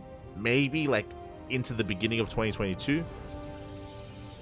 But wasn't the map pool a couple of years ago. And for this tournament, for OSC, not just King of the Hill, but for most OSC events, they do have an extended map pool where they allow for some of these older maps. Basically, the players, they vote. The players, they are kind of given a list of maps, they vote amongst themselves which maps to add to the map. So, Eternal Empire, 2,000 atmospheres, and every season they vote on different maps. They are added to the tournament map pool for OSC tournaments. So personally, it's a really nice system. It's basically a way to freshen up the tournament map pool, even if there are no new maps introduced at the time. Basically, this did occur when we were stuck with a map pool for like over a year, when we didn't hear anything from Blizzard, anything from ESL. You know, OSC, they were like, you know what, we're gonna do things ourselves. Like, we're gonna do our best to, like, you know, accommodate the players and allow for a little bit more variety. That's nice. Do appreciate it.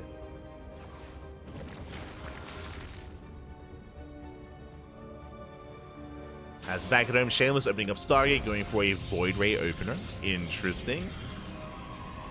Going to be a Void Ray first out of Shameless. With this, we can hunt down the Overlords, and we can try to hide some tech. This could be Void Ray into Twilight Council, into Glaive of Depths. Could be Void Ray into Fleet Beacon, into Sky Toss. Or it could just be into a third base, into an Oracle, into a... I was going to say into a macro game. No. That's a fast Twilight Council. This screams Glaive of Depths. Oh boy. And it's hard to confirm because Eva... his Overlord is shut down. The Overlord is shut down. The Void Ray has arrived. We have 3 gates on the way, 4 gateways in total. And the Adepts, they're coming. Back at home, Eva, droning up, is a little bit in the dark. Now, against a Void Ray opener, it is usually safe to throw down a Roach Warren because Glaive Adepts are a common response. I say common. They're not there all the time. They're not like 100% confirmed with a Void Ray opener, but they're a big possibility. And because of that, as a Zerg player, we do have to kind of take that into consideration and respect it. So we'll see if Eba does throw down the Roach Warren. If he doesn't, I'm going to be concerned. If we cut corners, if we go into a lair and into... Oh, there we go. If we go into lair into HiGhDRAs, then Eba could just die here and now. Thankfully, Roach Warren is on the way. So Eba is playing safe. Meanwhile, across the map, Shameless is expanding. Again, this is not a 2-base all-in. This is a way to catch the Zerg player off guard. If the Zerg player is cutting corners, if the Zerg player is being too greedy, they could just die. Otherwise, designed to get some economic damage while we expand and get into a longer game.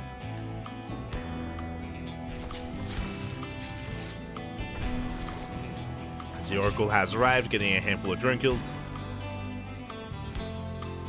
3 drones going down. ForJumy behind the main base. Adepts are amassing, and the Adepts are now scouted. Eba is aware. Eba now knows Roach production has begun. We have 4 Roaches on the way, and we are setting up, I imagine, some SimCity. Yeah, the drone is in position. We are ready to wall off. Eba, he's ready for this.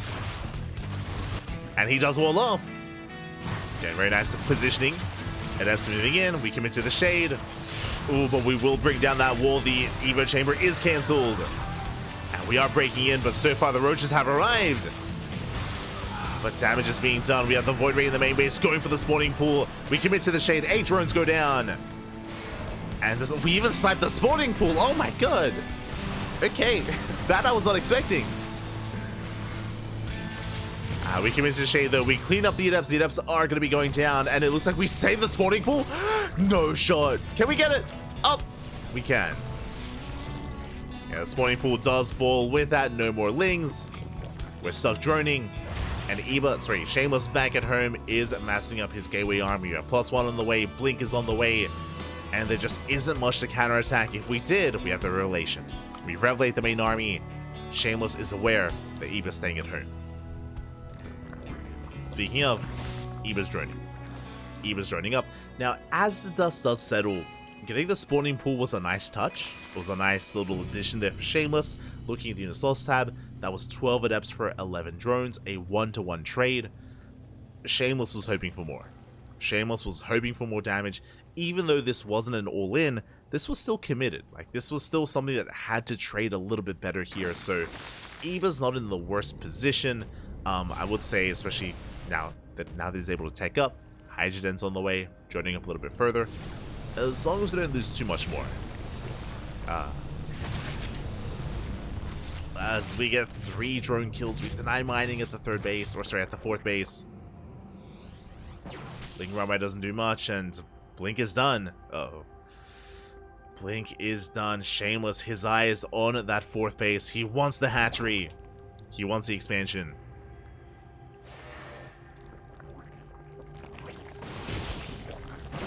We're going to at least get the tumors. We're going for the queens as well. Roaches will be able to respond. But can we save the base?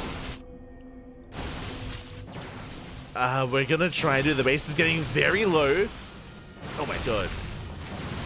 And Roaches have right, but without links to reinforce, these Roaches are going to be going down. Yeah, the blinks are solid for Shameless. Traded well against the Roaches. And this is going to be a tough hold for Eba. Massing out more HiGhDRAs, massing out more lings. There is a stasis behind this. Another big warp in. Warp Prism will barely hold on at the same time. Void Ray into the main. Distracting Eba.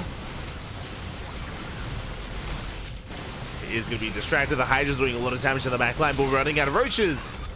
As the Roach count thins out, we're getting on some of the HiGhDRA's. Expensive losses here for Eba. HiGhDRA's are going down. Flush Transfuse. To barely maintain the HiGhDRA count. Any more HiGhDRAs on the way. Shameless is so close to breaking Eba, but he's not going to be able to. We snipe the Prism. And we bait out the Stasis Trap. We're holding. Eba is holding on. Prism goes down. Stasis gets picked off. And we have amassed quite a HiGhDRA army. Back at home, Shameless taking a 4th base. Shameless, he recognizes he cannot break Eba, not anymore. Yeah, Shameless cannot break this position. Back at home, we have a second Robo on the way, a Bay on the way, a Templar Archives as well. We're taking up towards a longer game. Eba setting up a surround. He's crazy. The HiGhDRA's then waddling in. And they come in from behind. We get a full surround. Oh my god. And so many Stalkers go down. Very nice engage here from Eba. Shuts down the Stalkers. Has his Onaga catching reinforcements.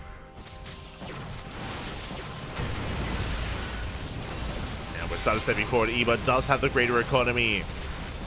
We don't want to lose these HiGhDRAs though. That's going to be a lot of dead HiGhDRAs. So a bit of an overextension here from Eba. At the same time, Link counterattack. Doesn't get much done. But the rest of the army is rotating over. And Eba, he wants the 4th base. He wants the Bay. An interesting location for the Rock's Bay. It's going to be denied. We deny extend Thermal Lance. Getting into a little more of these Stalkers. And Ling HiGhDRA is what you want here. Trades so well against Stalker. And we're collapsing on the 4th base. We punish the blink. More Stalkers going down. The 4th base is going to fall. Colossus is on the way. We drive the first Colossus. Oh, the stutter stepping. Can we get it? Oh my god, it's so low. No shield battery. No shield battery at the National. No overcharge either. It looks like we will get a kill. Colossus goes down. And Eba, he's not done. He wants a 3rd base. GG. Good luck gets called. And Eba will take the game. And will be our new King of the Hill. GG. Oh my god. Eba, he's crazy. GG, well played. Eba will fight back. He was unable to really scout and confirm the Glaive Adepts, but again, Eba went for a safe Roach Warren. Not just that, he was able to wall off, he was able to buy time, and even though the Adepts did get some damage done, they killed, what, 11 drones. 11 drones for 12 Adepts. Not the best trade there from Shameless, not the best start. Eba was able to stabilize from there, at least attempt to stabilize. Eba was in some trouble when the Stalkers moved out across the map, when Eba was losing every single Roach, but Eba was able to successfully survive and get into HiGhDRAs. He did transition into HiGhDRAs, was barely able to get there, and with that, Snowball out of control. With that, congratulations, Eba will take the game. And now we're getting ready.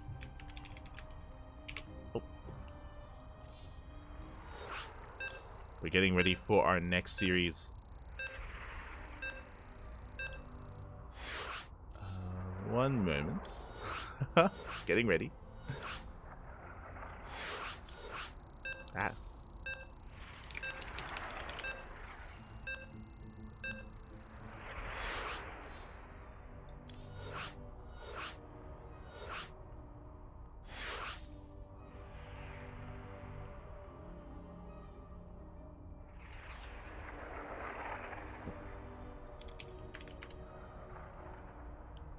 Getting ready for our next best of series. Need a moment here. It is gonna be Eba versus NightPhoenix in another ZVP. Here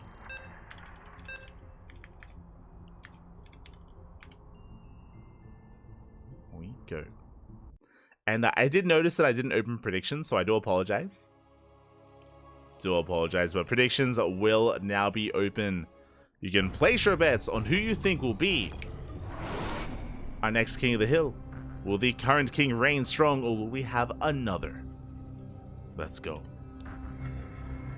As spawning in the top left-hand corner of Golden Aura, we have our Ukrainian Protoss player, the Red Protoss, the new challenger, if you will, representing Astronaut Esports. It is NightPhoenix. And spawning in the bottom right-hand corner, we have the Blue Zerg player from the land of the UK, the current King of the Hill. It is Eba. For the Platinum Heroes. I do need a moment. I will set up a NightPhoenix. Bam. There we go.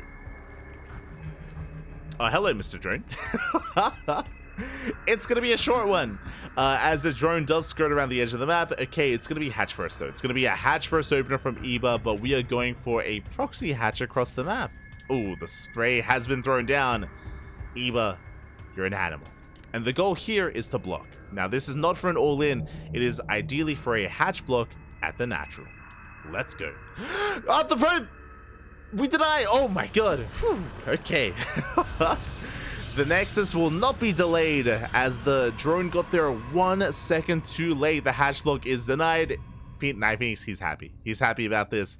Again, this is not committed. There is no spawning pool. So even though there's a hatchery on the way, NightPhoenix, he's content. He's dealt with this. So gate expanded to Cybercore. Zelda's on the way. And we'll see if Eva can turn this water into wine. We'll see if we can actually make use of this.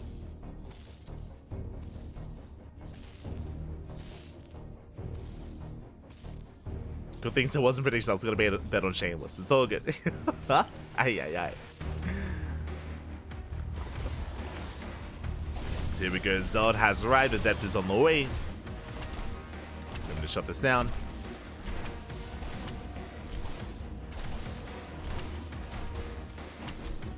I still play customs on this now with a friend. So good. Ah, good times on 2000 atmospheres. I mean, we're here on Golden Aura, and the hatchery does complete. Okay, we can morph in Lings right into the main. The hatchery itself getting low. Behind this, we're still droning. Yeah, Eba, he's just droning up. Again, it looks like he was just trying to force an overreaction. And there we go. We do have some Lings on the way. Now, with these Lings, we can just dive on the probes. We can dive on the workers and try to focus them down as quickly as possible. And that is going to be the hope, but the Adepts are repositioning. NightPhoenix, he's aware. Up! Step out. Going for the probes. We get one. We get one probe, and we get a second probe as well. 2 probes go down. Not bad. Can we get more? Can we get more as another Link slips into the main base, getting a full scout? And we'll confirm at least a Stargate. Stargate is on the way. Oracle opener here from NightPhoenix. Looking at the trades, oh, as we're bleeding out more Lings. That I'm less in love with. Let's see here. 7 Lings going down. Soon to be 9. Soon to be 10.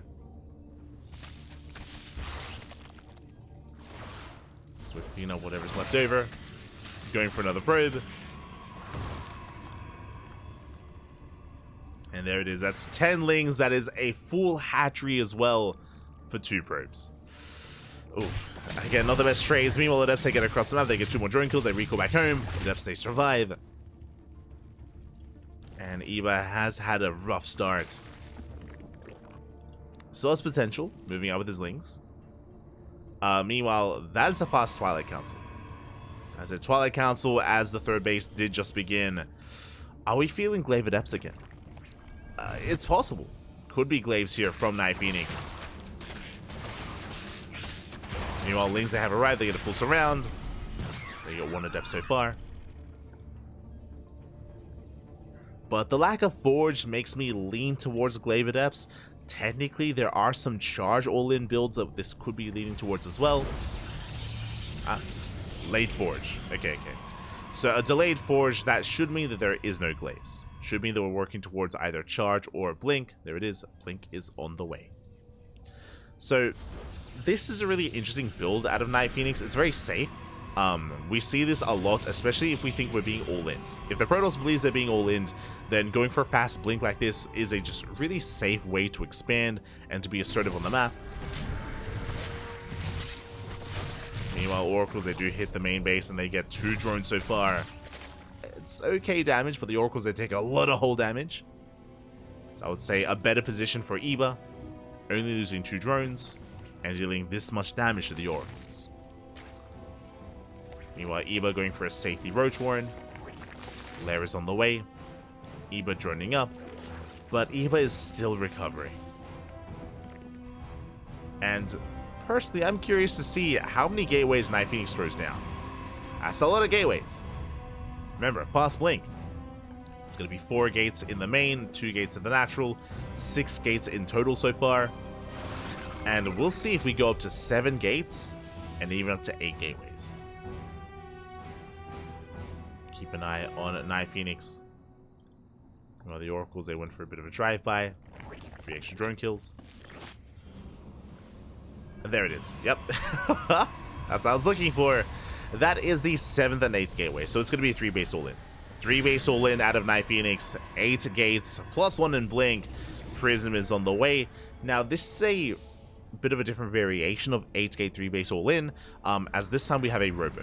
There's a Robo, there's going to be a Warp Prism to reinforce, but regardless, still a lot of Stalkers. It's going to be an insane Stalker count here for NightPhoenix. Now, thankfully, Eba did go for a safety Roach Warren. HiGhDrA is on the way. It's kind of very similar to the game that we saw against Shameless, where we need to try to survive, minimize losses, and get into HiGhDRAs. Oh boy.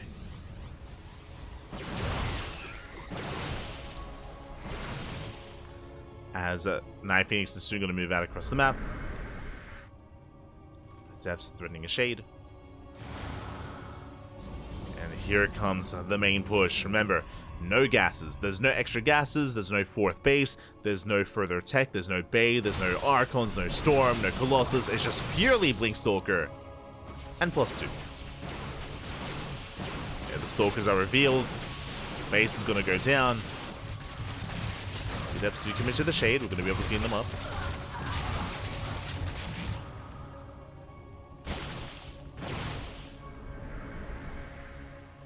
And NightPhoenix is hoping for more damage. Does get 1 hatchery, but is going for more. And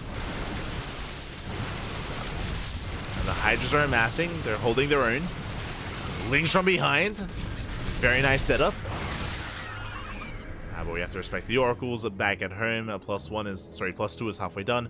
Charge is on the way to reinforce. We're still going and relying on a mass gateway composition, but gases are now being taken. These gases tell us we're taking. And there it is. Temple Archives. Storm. So NightPhoenix is transitioning out of this into Storm, into a later game, into further tech. Oh, that's another kill in the 4th base. That is brutal. And this is a good point for NightPhoenix's transition, right? I mean, he's killed the 4th base twice. We deny the 4th base, we back off, we tech. Especially because of all these HiGhDRAs, we cannot force the issue, we cannot break into the 3rd.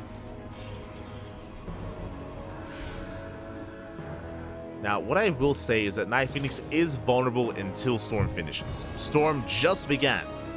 Storm just started. And until then, Mass HiGhDRA can reign supreme. As Lings are getting called out. Infestation bits on the way. Eba is working towards Lurkers.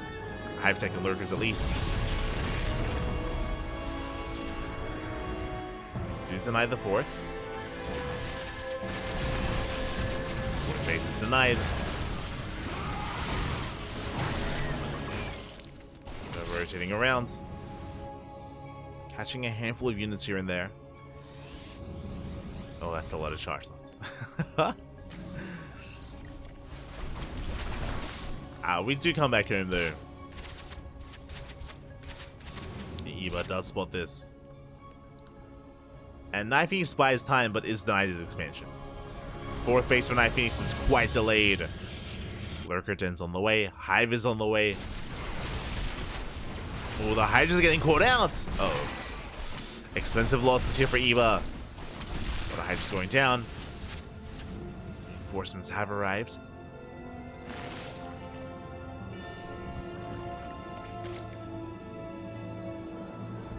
This is still very tense. A Storm is done, so initially NightPhoenix I want to favor the Protoss in this kind of situation, but the Lurker Den is now done, and if we can get some Lurkers up and running, we can hold, even without it. The Storm is revealed. HiGhDRA's backing up, there we go, Lurkers are on the way. We just need a little bit more time for the Lurkers to finish up.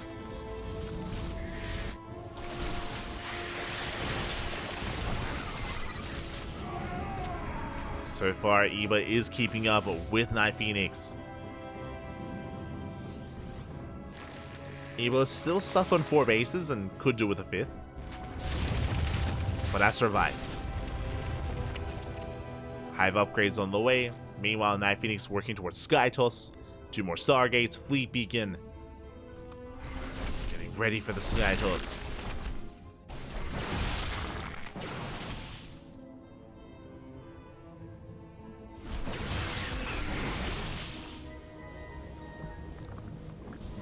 Warp Prism into the main, and NightPhoenix doing a good job at just buying time. Not just buying time, but also going for the tech.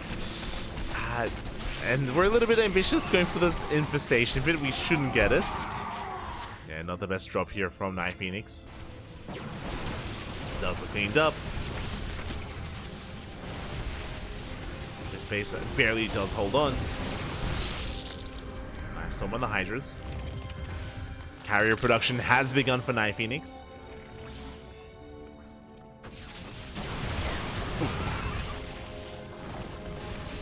Storms and HiGhDRAs lurkers. We have a massive wave of lurkers behind this. Eva is holding. And thankfully is taking up as well. That is the Spire. Spire is on the way for Eva. Getting ready for Corruptors. Eva hasn't confirmed the Sky Toss, but throwing down a Spire makes a lot of sense in this position just in case. Just so we're ready. Essentially, Eva recognizes that he shouldn't die to a ground push. Like, it's not going to happen. There are just so many lurkers.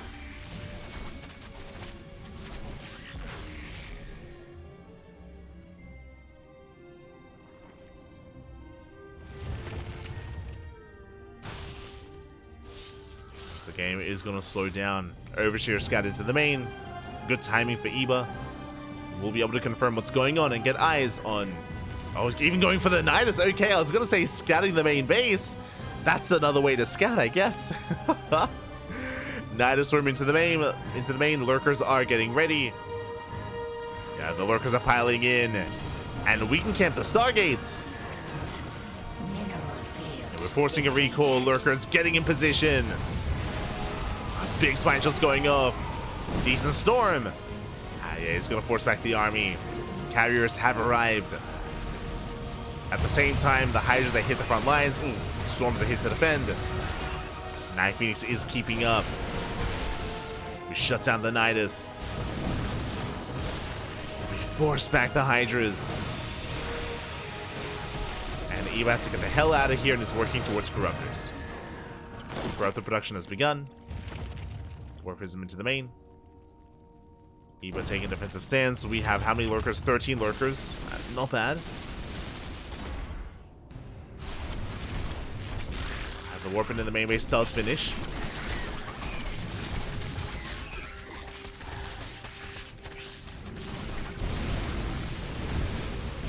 Does finish up as the Immortals are breaking through the lurkers. They're trying to. Lings have arrived. We punish the Immortals. Most of them go down. At the same time, Corruptors, they go for the dive. They get one carrier. And it looks like Eva should be able to hold on. We hold on to the front lines, but we lose every single Corruptor. And the Zealots, they come back into the main. And NightPhoenix trying to pull Eva apart. Trying to pull him apart, and so far, he is. He was. We do clean up the Zealots. Eva holds. Let's go. Eva holding on.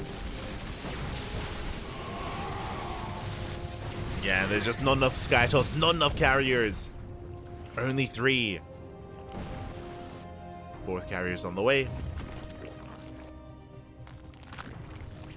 Morphing in more lurkers, more corruptors. He was still on 5 base, is still barely holding on, or barely maintaining his economy. Eva should be able to keep up with these rotations.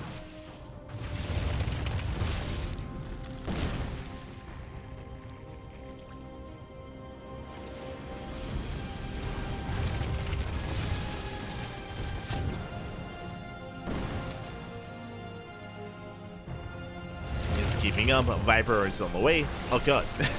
As we get the Viper though. Zealot Runway hits the base, the hatchery's under fire. Can we get it? We can! Hatchery goes down.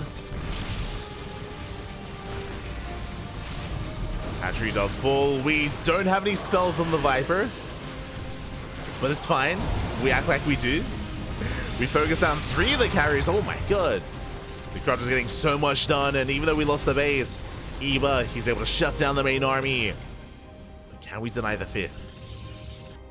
If Eva can't deny the 5th base, then NightPhoenix is going to be able to rebuild, but Eva's going to be okay. Eva is about to max out. retaking the 5th base, maxing out on HiGhDrA, Lurker, Corruptor, Viper. Did the Viper survive? No. Okay, no, never mind. the Viper did not survive. It's being rebuilt as we speak. And Eva, now that he's maxed out, is moving out across the map, and NightPhoenix barely has a standing army. This is the army. Carrier, High Templar. There's a lot of potential here with Storms and Carriers. That's true. But there's just far too much on the ground, far too much in the sky. Far too much Zerg. As the Nexus goes down, Corruptors, they camp the main base, catching a Carrier. You could argue maybe that's too many Corruptors, but it's gonna be okay. Oh my god. Yeah, Viper is feedbacked. We just go for the dive anyway. We ignore the ground army. We go for the Carriers. GG gets called, and Eva takes down another Protoss. Takes down NightPhoenix. GG. GG, well played. Eva will come out on top. It was a very dynamic game. There were so many layers in that game. Remember, initially NightPhoenix did start with an 8-gate 3-base all-in with Mass Blink Stalker. If you remember, NightPhoenix killed the 4th base twice. Twice the 4th hatchery went down. But if you remember, then NightPhoenix backed off, started working towards Zealots, working towards Storm, and during that transition, Eva was able to also deny the 4th base of NightPhoenix. So both players were stuck with a low economy. Things got a little bit scrappy. Things got very back and forth. A lot of action happening on the map. And in the end, Eva did come out on top. GG. GG, well played. Eva will maintain his crown. And we are getting ready for our next series, our next best of 1. Who is our next challenger? Who's it going to be?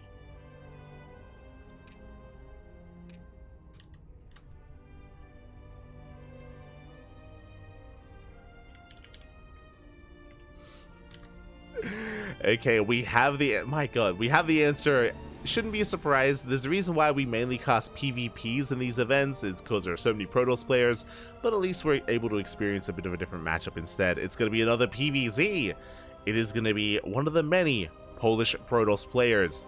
It is going to be a fellow teammate for Eva, Art. Let's go. It's going to be Eva versus Art coming up next. And we're going to be loading into the same map. Loading into Golden Aura.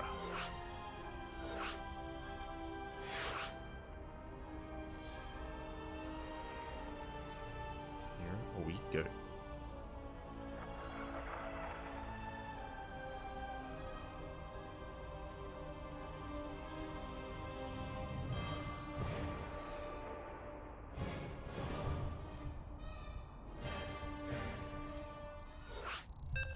we go. Okay, we're getting ready for another PvZ, and Art is a bit of a wild card, is a bit of a dark horse. Art did spend some time in Korea, for those that are aware. This was during the COVID era of StarCraft. Art was in Korea, was training, was practicing, was competing quite a lot in Korean events, did of course come back to Europe, and after he came back, he kind of took a bit of a step back. I want to say like 2023, like Art kind of, I assumed was going to retire, but did stop competing, was a little bit less active, did come back this year in full swing, and I would say Art is amongst the best of them when it comes to the Protoss players in Europe. Still, there is a bit of a disparity between, you know, the top of the top, but just behind Krystianer, I would place players like Gerald and players like Art. So it is going to pose quite a threat, but here we go, spawning in the bottom right-hand corner of Golden Aura. We have the pink Polish Protoss player representing the Platinum Heroes. It is Art. And if you're in the chat, predictions are open, and spawning in the top left-hand corner, we have as opponent, we have the blue Zerg player. Also from the Platinum Heroes, representing the Platinum Heroes from the land of the UK, the current king of the hill, it is Eva. Eva. Let's go.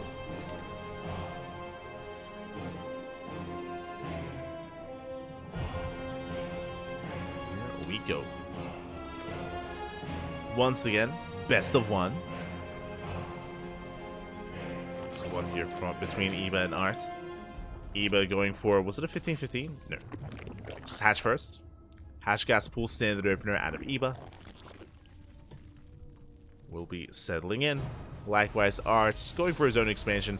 And this time, Eba is not going for a probe block. Sorry, for a hatch block. This time he does not send out a worker, does not go for the hatchery across the map. As a reminder, that's how the game started in previously in the best of one. It's crazy. It was crazy.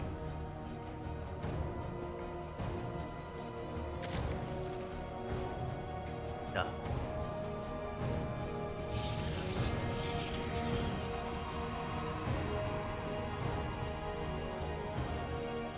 As we do see Art settling in, it's going to be a gate cyber opener. Art does typically thrive in the mid game, can be quite aggressive in its own right. As the pylon is thrown down, so far it looks like a placement for a Stargate. Speaking of, Stargate is on the way. So standard opener so far out of Art. We'll see if he goes for the Oracle or for the Void Ray.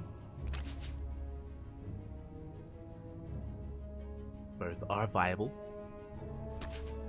Back at home, Eba shutting down the probe, taking his own third base, joining up,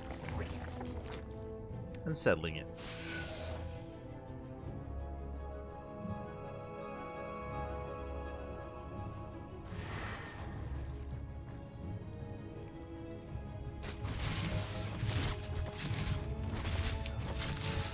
Will be settling in.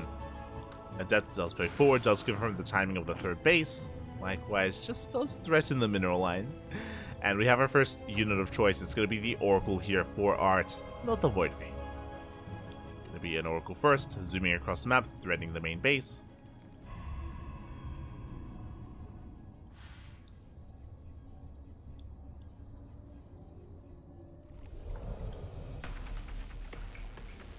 And likewise, extra Oracles are on the way as well.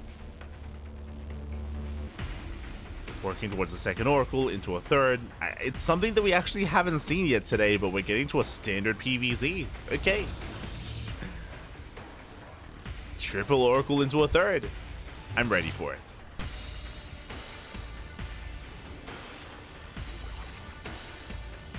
So we're settling to something more standard. Again, I'm sure Art and Eba are quite familiar with each other, they're teammates. And I know the Platinum Heroes, they at least used to host many in-house tournaments for their own players, of course. As you see Arch rotating around, hitting the third. Queens are ready. Queens are in position. The Oracles are denied. Behind this, we have the third base, we have the Forge, we have the Twilight Council, into +1 and Blink. And everything looking as it should. Okay. Settling in.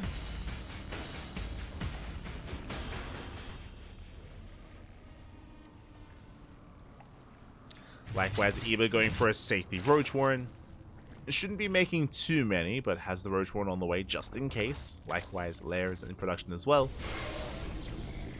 And I would imagine that Eba is going to be working towards HiGhDRAs once again, towards Lurker tech. HiGhDRA Lurker Viper is kind of the go-to in PvZ, if you can get away with it. Oh, meanwhile, we skip the upgrade. We delay Blink, we delay Charge in favor of a Templar Archives. Faster Templar Archives into delayed Charge from Art. Chargelet Archon is on the way, and this is going to hit quite hard. Now again, we did prioritize the Templar Archives, so High Templar and Archons are going to be a lot faster here for Art, and it looks like he might even... We could do one of two things. We could start off with an Archon drop, or we can try to hit an Archon timing with these charge lots. Oh boy. So, not the most standard mid-game here from Art.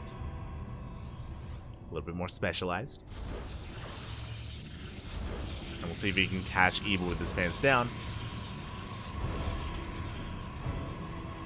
Again, the way that this works is that if Eba did skip his Roach production, He didn't skip his roach one, but if he skips roaches, if he's a little bit too greedy, if he takes into laying HiGhDrA, then he will be caught out. Will be caught with his pants down. As oracles are dipping in, likewise the Archon drop is getting ready. I'm imagining the yeah, there we go. High Templar morphing in. So we have oracles towards the left, we have Archons towards the right. And back at home, we are amassing more Zealots, Immortals, and all things Protoss.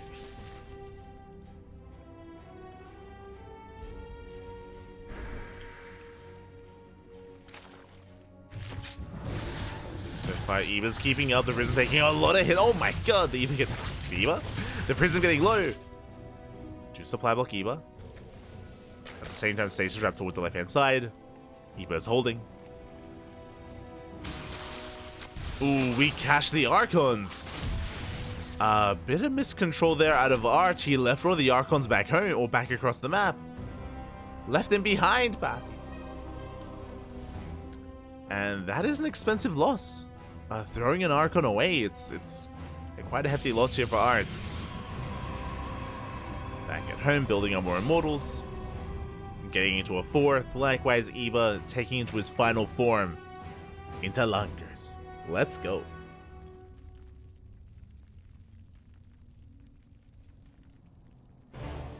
Lunkers are on the way. Lings, they hit the fourth. Art's in position. Will defend. This time going for a Zealot drop, not Archons.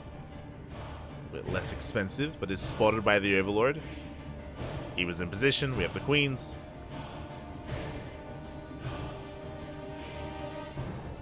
Do have Queens ready. Ooh, and Art is now taking up towards Skytoss. A little bit of deja vu. We saw something similar on this map earlier with NightPhoenix. Art working towards that as well, but in a different way. Much different way. And I'm a little bit concerned for Art. Oh, as we catch the Prism. If you remember, the game between NightPhoenix and Eva was very chaotic. Very chaotic. Bases were going down, drones were going down, we had warpins into the main base, we just had a lot of action going on. This game is very different. Art has been a little bit more passive. I say more passive, has been forced to be passive because his aggression has been shut down. Time and time again, the Prism is going down. The Archon drop was denied. The Oracles haven't gotten much done either. And Eva is maxed. Art is down in supply. Art is stuck at home, building up, has to take a defensive stance. Does have a lot of high-tech units. I mean, we have Archons, we have Immortals, we have Storm, we have High Templar. This is a hefty army, but there's no kind of meat to this army. There's no buffer, we're lacking gateway units, which means we are vulnerable to a push. Art is vulnerable to a move out. He does spot the main army. And Eva is about to max, but Eva has to make use of the supply. Otherwise, we're getting away with carry. And I believe Eva is unaware. Oh, never mind. We went for the contamination. Okay, he knows. Spire's on the way. Overseer did confirm. Big scout for Eva.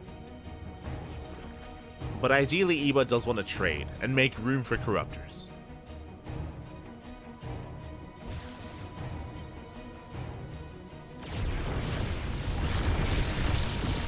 As Tempests are revealed.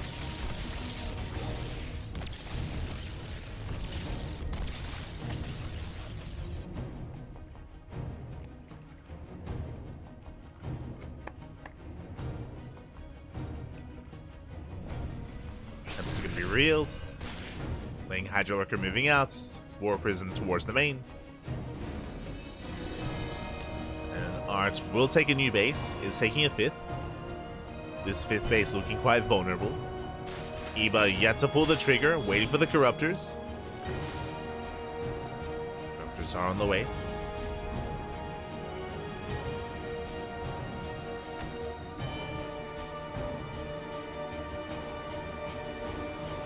And with these things, looks like we should force a cancel.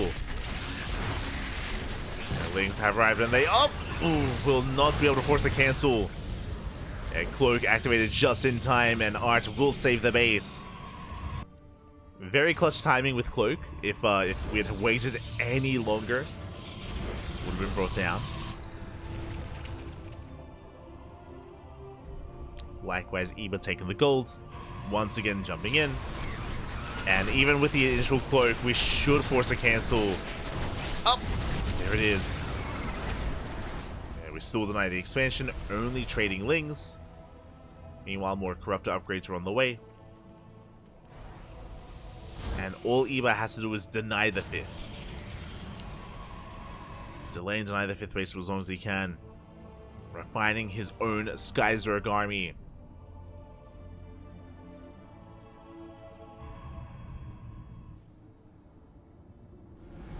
And the carriers poised here towards the south. In position. Getting into the rest of our upgrades. We're getting into tectonic destabilizers. Getting into 2-2. 3-2-1.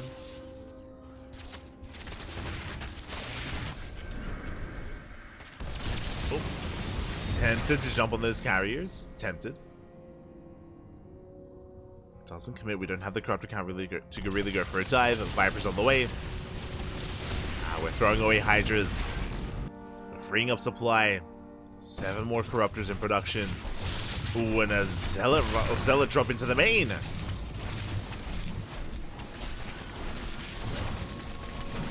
As I'll say, will be eventually dealt with. At the same time, RT gets eyes on the gold and will punish it.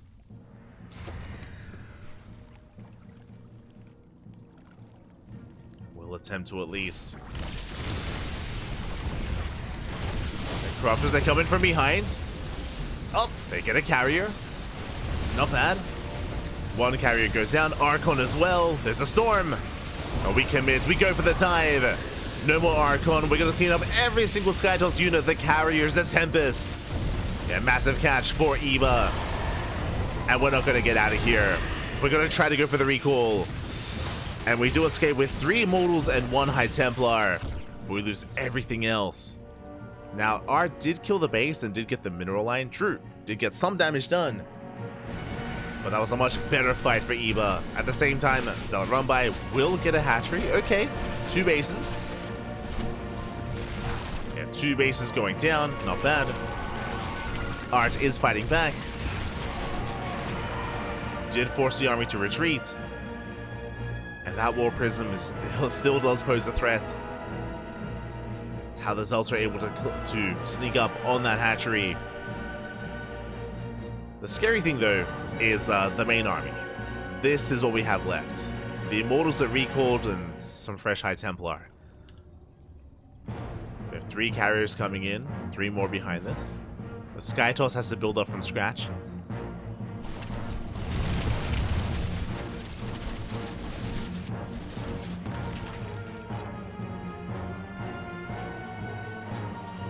Army being forced back.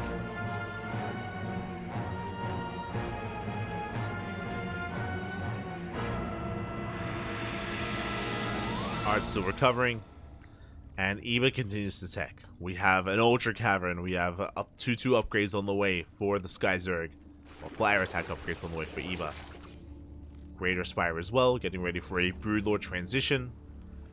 So the next time that Eba wins a battle in the sky, he can morph in Broodlords. Ooh, that's a kill! That's a kill, that's a surround as well. Oh my god, and can we get the Archons? We can get 1. 1 Archon goes down for Lings. Solid trade for Eba. At the same time, pushing in towards that southern base. Yeah, the Nexus is going to go down. At the same time, Art keeps pushing. Getting a base of his own. Oh, Art's going to be committing. Art is committing in. Big Archon shots going down. The Storms as well. We get 1 carrier, but so many Corruptors go down. That was a rough dive for Eba. Lost a lot of Corruptors. But does save the base. Takes bottom left. We do have a recall towards the south. Okay. Not bad. Art denies the gold. Very nice recall. But this also means that this is a one-way trip. Do we have a base recall available? We do. Okay. So Art can recall once again. And he should. So Art is Pushing very far into creep, and yeah, we have to recall at this point. Oh! It's a recall. We get one carrier.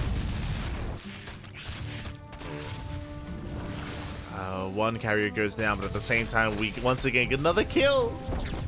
We kill the Nexus. Expansion is denied. He was maxing out.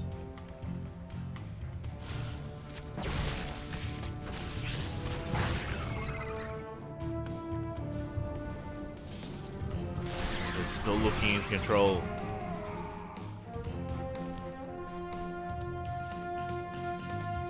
How many corruptors? 19. Solid. We have a solid corruptor count here against the 4 carriers of Art. Art actually getting into Void Ray production. Okay, it's a little bit different.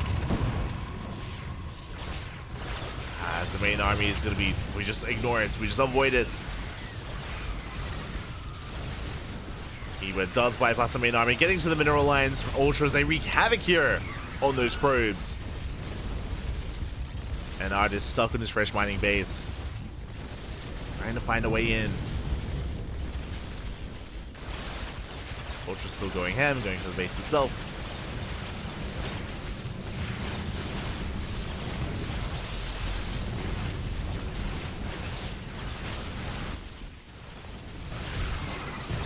The Ultras do pull away. Vipers have arrived. Not a lot of energy.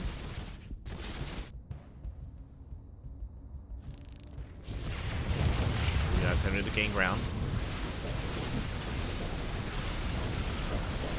Oof, oh my god, as the Ultras, they do run into a brick wall. And the Archons traded well, and now Art is getting ready for his own counter-attack. And how many Void Rays do we have? That is 9 Void Rays. Oh, 8 Void Rays. Do you get a yoink? Oh. And we snipe the Viper. Massive storms on the Corruptors. They get 1 carrier. There's a lot of Corruptors going down. Art taking another expansion. Pushing forward.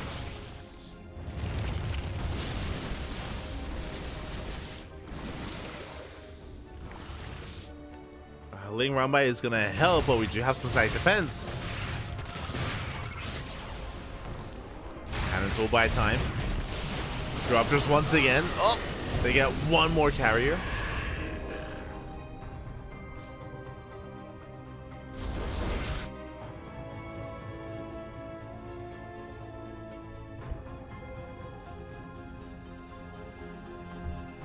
With that, Eva maintains his army, has a massive bank, can remax.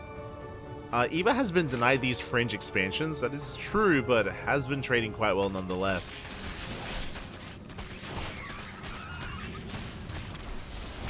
Takes down the DT. And we're going for a bit of a base trade here. Okay, never mind. We're racing back home. Eva is racing back. No, they get the mineral line! Art! He does transfer a little bit too soon, and that's going to be 15 probes going down, a massive amount of economic damage. At the same time, we get 1, we get 2 High Templar, no more storms! Oh, we're running out of storms. 1 High Templar left. Lings are coming in for a surround! And Art has overextended. Corruptors diving in. Being forced back by the ground army. Slow Zone putting in a lot of work. The final Overseer goes down, and Eva has to retreat, has to back off. Does respect the army. That's 23 Corruptors on the way. Oh my god. It's a lot of Corruptors. Do we have any Vipers? Ooh. Without Vipers, pushing into this many Void Rays is not going to be easy. Honestly, if they activate Prismatic Alignments, I do see a way that Art can win the fight. So Eva has to be very careful with how he does push in.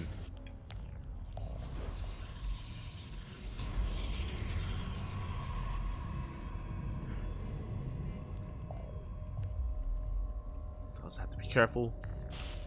Corruptors, they get eyes on at least part of the army. That's the expansion. How many Corruptors? 38. 38 Corruptors for Eba. He's going to be waddling in. Does deny the expansion. Bottom left, we have some DT harass.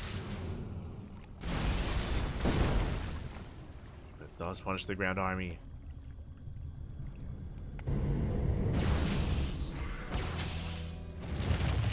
A good movement out of Art. Oh my god! Yeah, the spine shots are brutal. Another High Templar goes down. We have one High Templar left. One High Templar. One Storm. Soon to be two.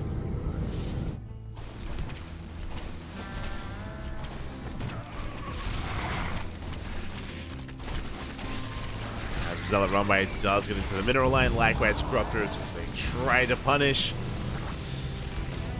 Don't get much done.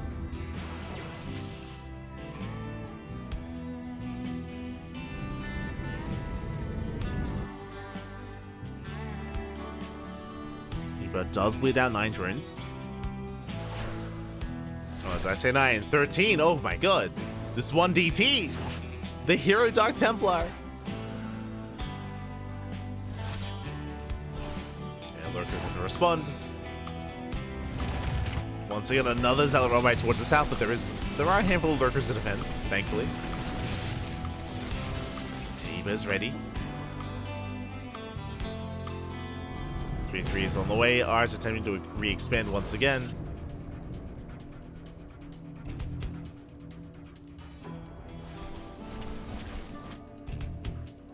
Clearing up creep, double expanding.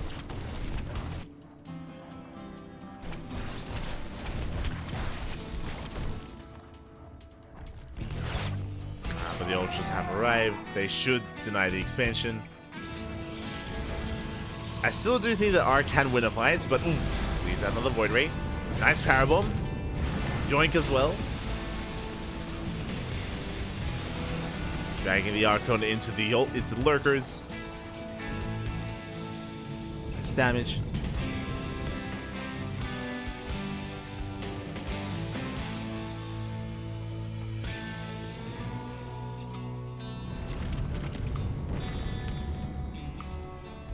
Just turn back around. And ideally, if we can force out the storms, or if we can get on top of that High Templar. There's 3 High Templar left. Decent storms of the Lurkers. Speed max as well. And the mothership is yoinked. Overcharge gets popped on the Void Rays after his Mac alignment. You have to respect it. Ground army crumbles. Art forces back Eva.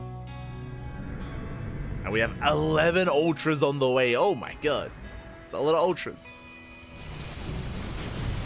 Getting a Pungle. Not bad. It's a delicate dance for the Corruptors. Main army breaks through. But once we get those 11 Ultras up and running, we can collapse on this army once again.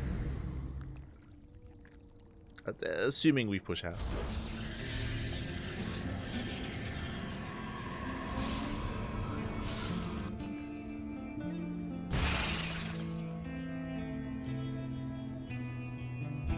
Personally, I wouldn't be opposed to a couple of Broodlords. Like, bearing in mind, looking at the units tab, it's only 3 Carrier and 3 Void Ray. We have 31 Corruptors. That's a little bit of overkill. So I wouldn't be opposed to Broodlords, regardless. Gonna be diving in, focus on the Void Rays. Ultra's trying to break through the overcharges. Probably shut down the air army. Oh my god! The Archon shots. We have plenty on the ground though. Again, 11 Ultras. They bust on through. There is no more Sky Toss. GG gets called, and Eva will take down to his next another opponent. GG. GG, well played, Eva. Still our king of the hill. It was a very long, very intense game, and Art was able to get a lot of harassing damage. Remember the non-stop Zealot Runbys, the DT counterattacks, bases were going down for both players, but Eva denied the 5th base for so long, did contain Art onto 4 bases, and he denied the 6th base for so long, and did keep Art contained on 5 bases even, and Art barely just couldn't really max out, couldn't really maintain himself. He was never able to build up a death ball of an army. He was always stifled whenever he would near maxing, and Eva just making use of his greater economy. Could have, tried to make use of Broodlord or something of the sort towards the end, but regardless, still worked out well for Eva. GG. GG, well played. Whew. He's still our king of the hill. Congratulations. And now we're getting ready for our next best of one. Now, I've seen Demi in the chat, and I'm sure Demi is raring to jump in at some point tonight. We'll keep our eye out for Demi. I saw Fiant earlier. I see Krystianer, Nicoract as well. That's a lot of players. Got a lot of players lining up. Who's it going to be? Who is it going to be? Oh, we have the answer. Okay. A matchup that we have not seen tonight. Potentially. But it looks like it's going to be a ZVZ. I say looks like because, I mean, if Eba isn't fond of the ZVZ matchup, he could try to off-race his Protoss. For now, though, up next, Demi is rising to the stand. Let's go. It's going to be a ZVZ between Eba and Demi.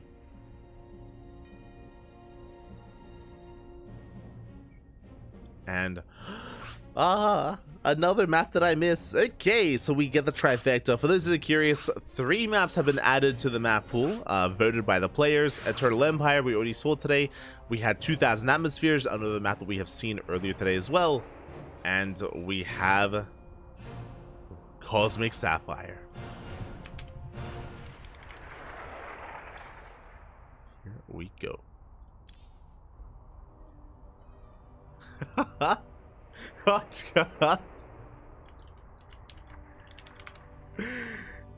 Fun fact, Demi, he's like, go toss, you punk. Go toss. And he was like, if I go Protoss, you're just gonna cheese me.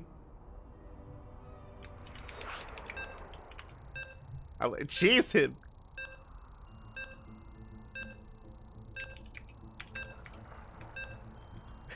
Oh god. Okay. Eba saying, okay, just because you asked me. Only because you asked me. Let's go, let's face off. It's gonna be a Zerg versus Protoss. Eba is rolling his off race. Let's go. I can feel the Link Flood. I can feel it already. I can feel it. And here we go. If you're in the chats, predictions are open. Place your bets. Can the Protoss player, can the King of the Hill survive the aggression of the Challenger? Because spawning in the top left-hand corner, we have our Indian Zerg player, the Red Zerg representing Match Arena Esports. It is Demi.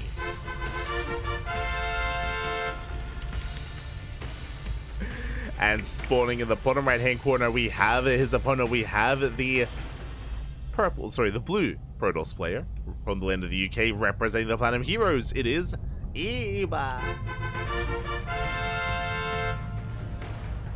Again, Eba wasn't necessarily planning on playing Protoss, but Demi did goad him into it. Did lure him in, and then here comes the proxy hatch. Oh my god. It's happening. It is of course it is. Is happening here as Demi did I should say Eba did call out that Demi was gonna cheese him. Despite that, the hatchery is on the way and Eba is in the dark. Does go for a probe scout across the map, trying to get a read on what's going on. Again, we're loading into Cosmic Sapphire, an old map in the map pool. Eba does confirm, nice. And he does get eyes on the proxy. He's a Protoss player. Here we go. Cybercore has been thrown down. True. Smudge. I mean, Eba has been showcasing some very nice ZVP late game, but now it's all about the PvZ early game. As the hatchery has completed, Lings are on the way. And we'll see how solid Eba's early game defense is with Protoss. I mean, I'm sure Eba, he's definitely been on the other side of this. Been on the Zerg side of this kind of all-in.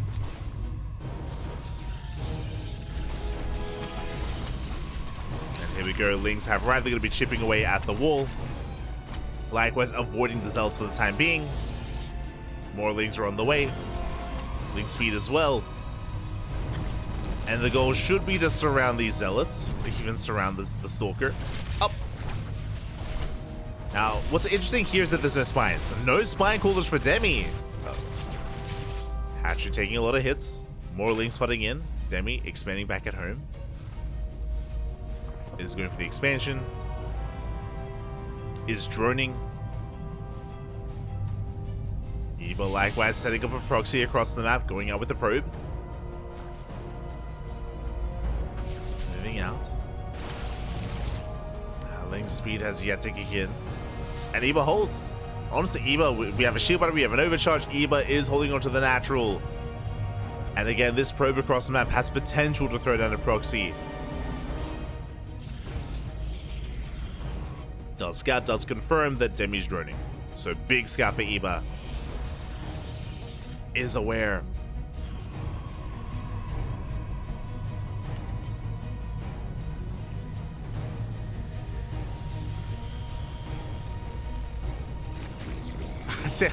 I see Lorimbo in the chat. Lorimbo, when are you playing? When are you signing up for OSC King of the Hill? It's best of one format. It's ideal for you. You know, surround me, do catch the zealots.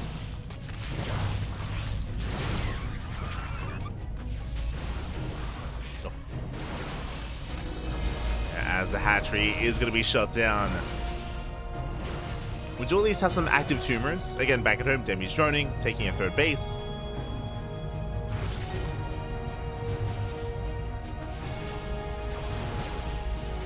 I'm trash. No, back.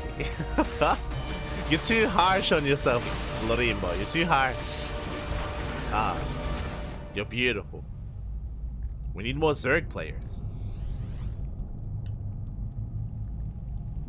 Lorimbo, don't you enjoy playing against Protoss? We have so many Protoss to play against. Ah, it's gonna be amazing. As Lings, they do hit the third, delaying the expansion at least. Back at home, Roachhorn's on the way. Demi is actually not droning too much. We're making an extra wave of Lings. 12 more Lings on the way. The drone count of Demi quite low. And we'll see, can we force another cancel? Yeah, Demi now droning up. Lings are moving out. So the Oracle does confirm. Anybody sees what he needs to.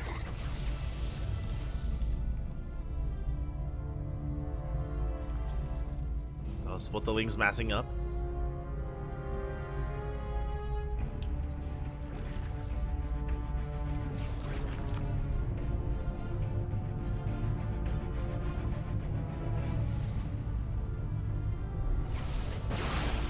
And we'll see if Demi can catch out these Stalkers, as for now, they're being, of course, escorted by those Oracles. No surround potential available. Third base getting up and running. Behind this, Demi did somewhat drone up to 47, but again, Demi, he's still not committing to any kind of big saturation. He's taking all of his gases, and it looks like Muta play? I mean, we do have a Roach Warren, that is true. The lair is in production, and Demi is known for his mutas. Revelation does get eyes on at least some gas geysers. We'll see, we'll see. We'll see if it's going to be for a HiGhDrA, a Spire, or for Roach Speed. As we are on now 5 gases, soon to be 6. Revelation in the main. Lair is done. And what is the answer? It is not the Spire. HiGhDrA. Okay. No, we scout. We confirm. Revelation in the natural. Eva sees all. Eva knows all. He's aware of the HiGhDRAs. Honestly, really big scout, especially because Demi has a reputation. Demi is known for playing Muta, known for playing Spire, and Eva can kind of cross that off. Doesn't have to worry about it. Additional upgrades on the way.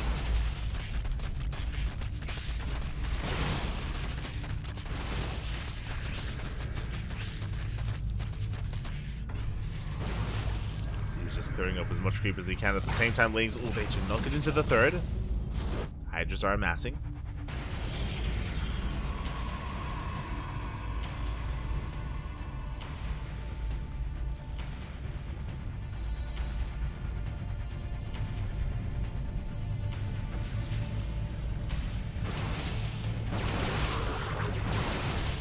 we go. Eva going for a big counter-attack across the map. Hydras have arrived. We have 12 more Hydras on the way. Demi getting to those Hydras just in time to defend. Ooh, but we do end up losing the Queen. Queen goes down. Oh, drop a Lord into the natural. You love to see it.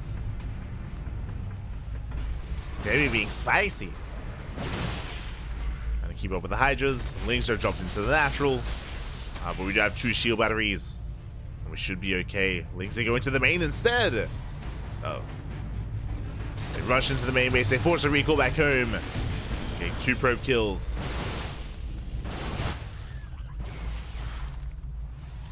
They get 2 workers. Demi now has map control. Moving out across the map. Fourth base on the way for Eva.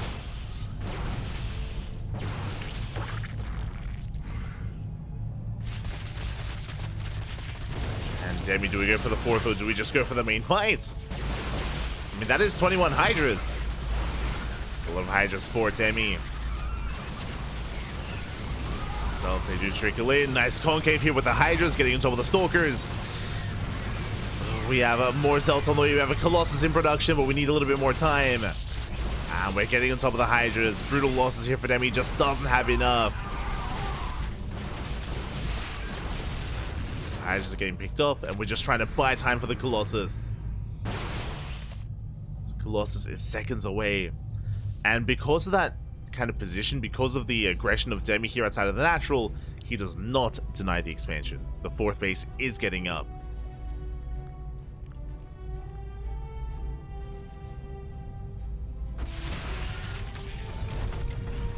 It was a bold move here by Demi, but he was just unable to break Eva. And now Eva stabilizing. We have our first Colossus, now 2nd Colossus on the way. +2 is going to be kicking in. Eva now taking an economic advantage, now up in workers, up in probes. Main army is spotted.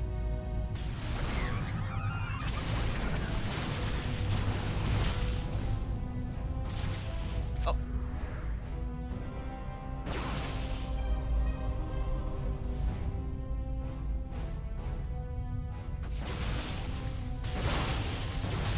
And I want to say that there's still potential. I mean, there's still a lot of Hydras, but there's no buffer. There's no Ling Bane.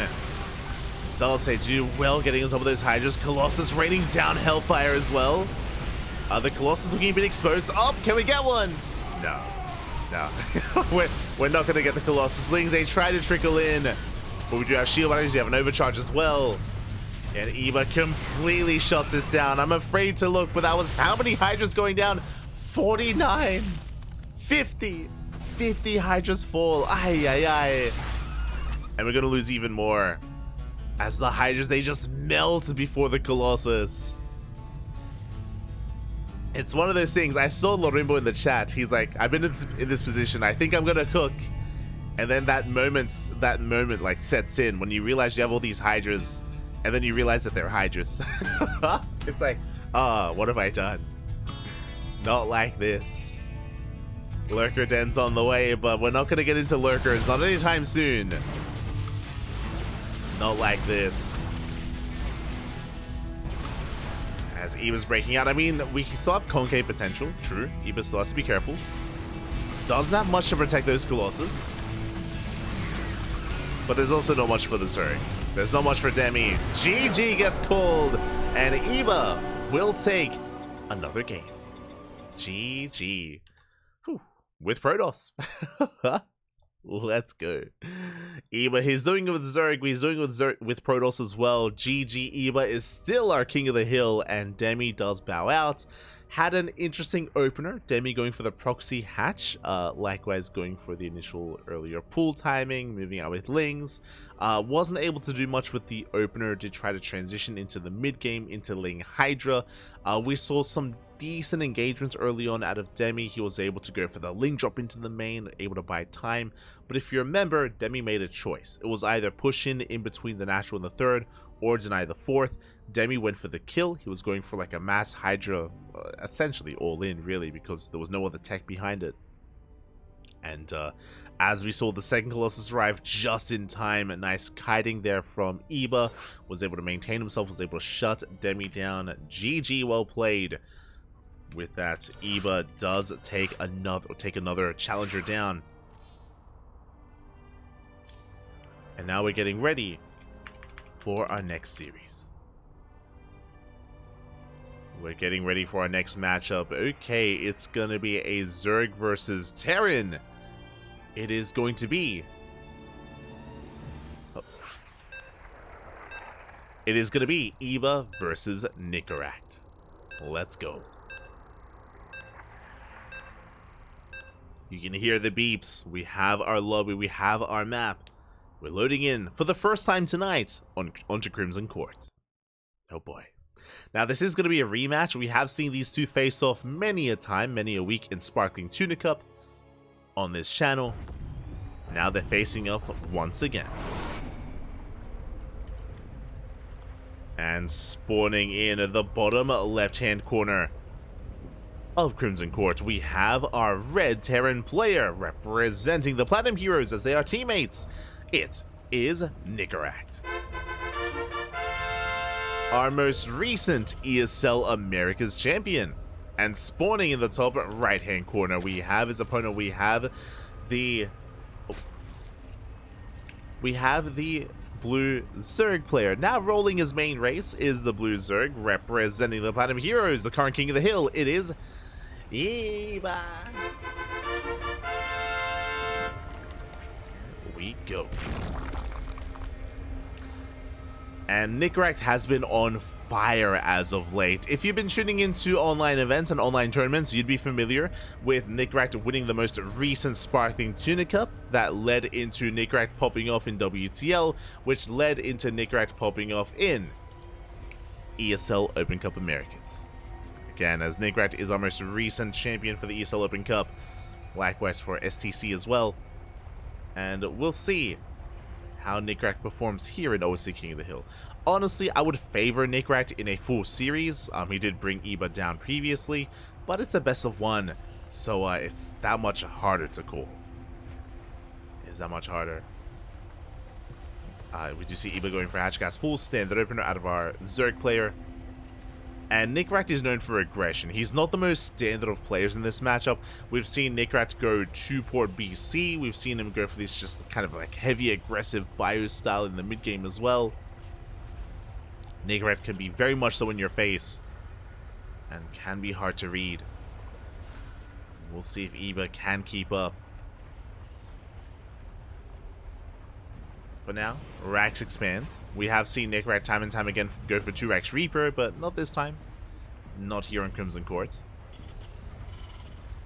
Factory on the way as a follow-up.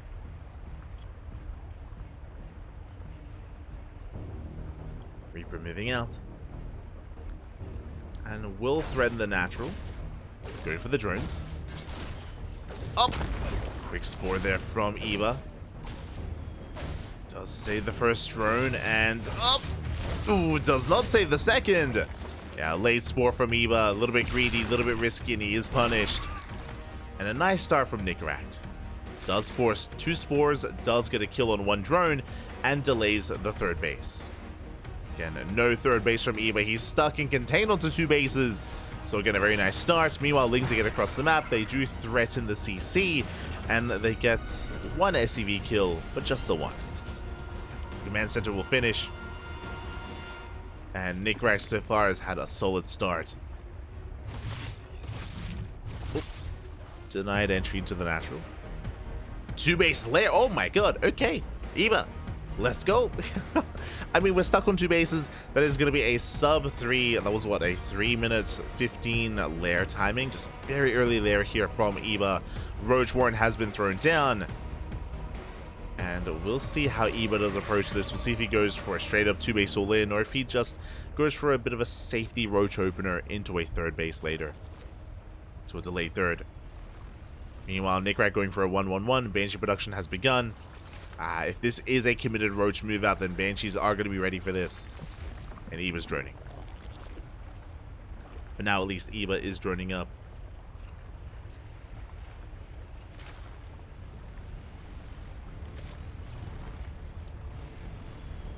Hellions still parked outside. Still threatening a dive. Cloak is on the way.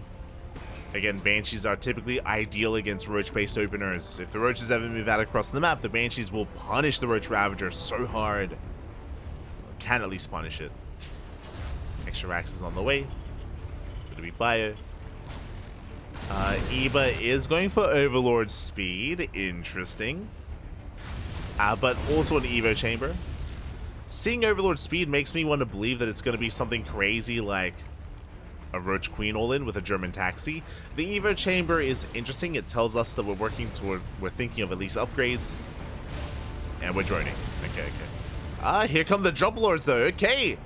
We make a couple of drones, but it looks like we are committing. So it is going to be that German taxi that we were alluding to. Roaches on the ground. Queens in the sky.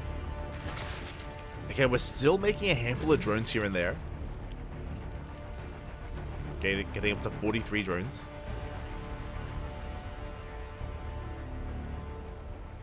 But just 43. We're massing more roaches. Meanwhile, massive heli run by into the natural. The wall's open. The wall is wide open, and the barbecue is real. Roaches, they have a hard time keeping up, and so many drones are going to be going down. We got 11. We got 12 drone kills already. 13.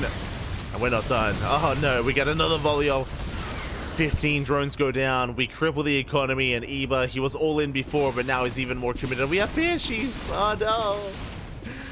This is the problem with the 1-1-1. We have Banshees ready, and Roaches are getting picked apart, picked away at. The Queens will help support.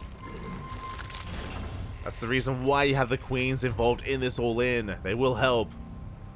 And back at home, Nicoract is walling up. We have depots, we have bunkers on the way. Stim is done. Can Eba pull this off?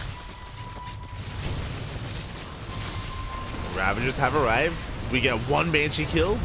Not bad. We deny one of the bunkers, but the tank has arrived, and there's a massive tank shots going off. Oh my god. The tank shots are brutal. The bunker finishes. And Nicoract, can he barely hold on? The tank is getting low. One more bile. Ooh, brings it down. We have no more Roach Ravager though. Yeah, we have no more Roach Ravager.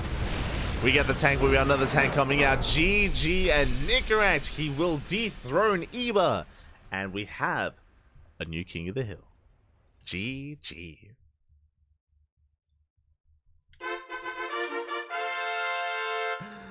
GG, well played, Nicoract. He will take it again. Nicoract has been on fire recently, winning all these big events, winning all these big online events, and likewise has stripped that title away from Eba as well, being our new king.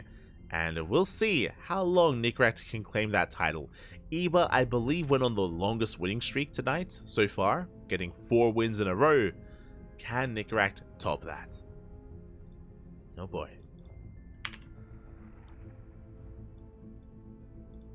Can he top that? So we are going to be getting things ready. I started catching up in the chat.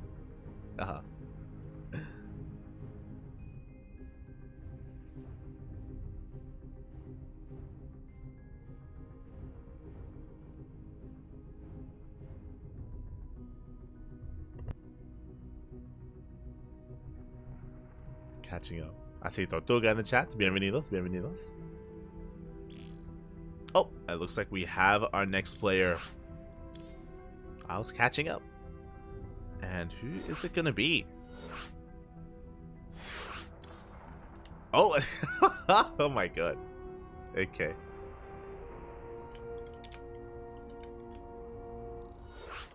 We have our next player. We have our next opponents. I do need a moment to get things ready, but it is going to be a Terran versus Protoss. It is going to be Nicoract versus ForJumy. Okay, here we go. We have the German Protoss stepping up. And we have another blast from the past. The map of choice. We're going to be loading in once again tonight onto Eternal Empire. Oh boy.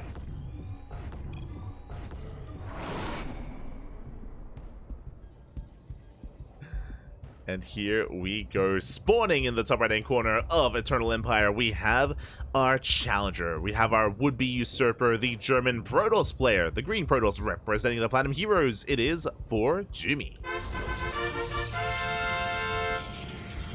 And spawning in the bottom left-hand corner, we have his opponent. We have the red Terran player representing the Platinum Heroes. As our teammates, the current king of the hill, it is Nicoract.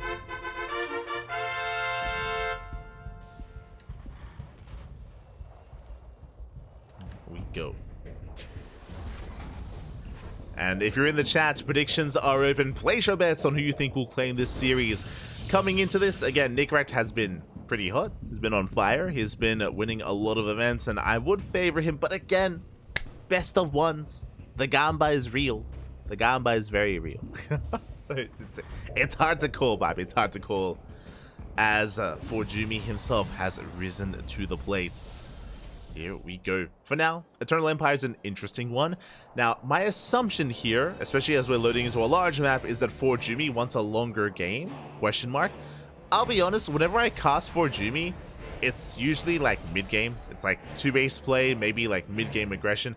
I don't think I've ever casted ForJumy in the late game. I mean, I'll be honest, but maybe I just haven't casted enough ForJumy. Maybe I just haven't seen enough of it. It's possible. It's possible.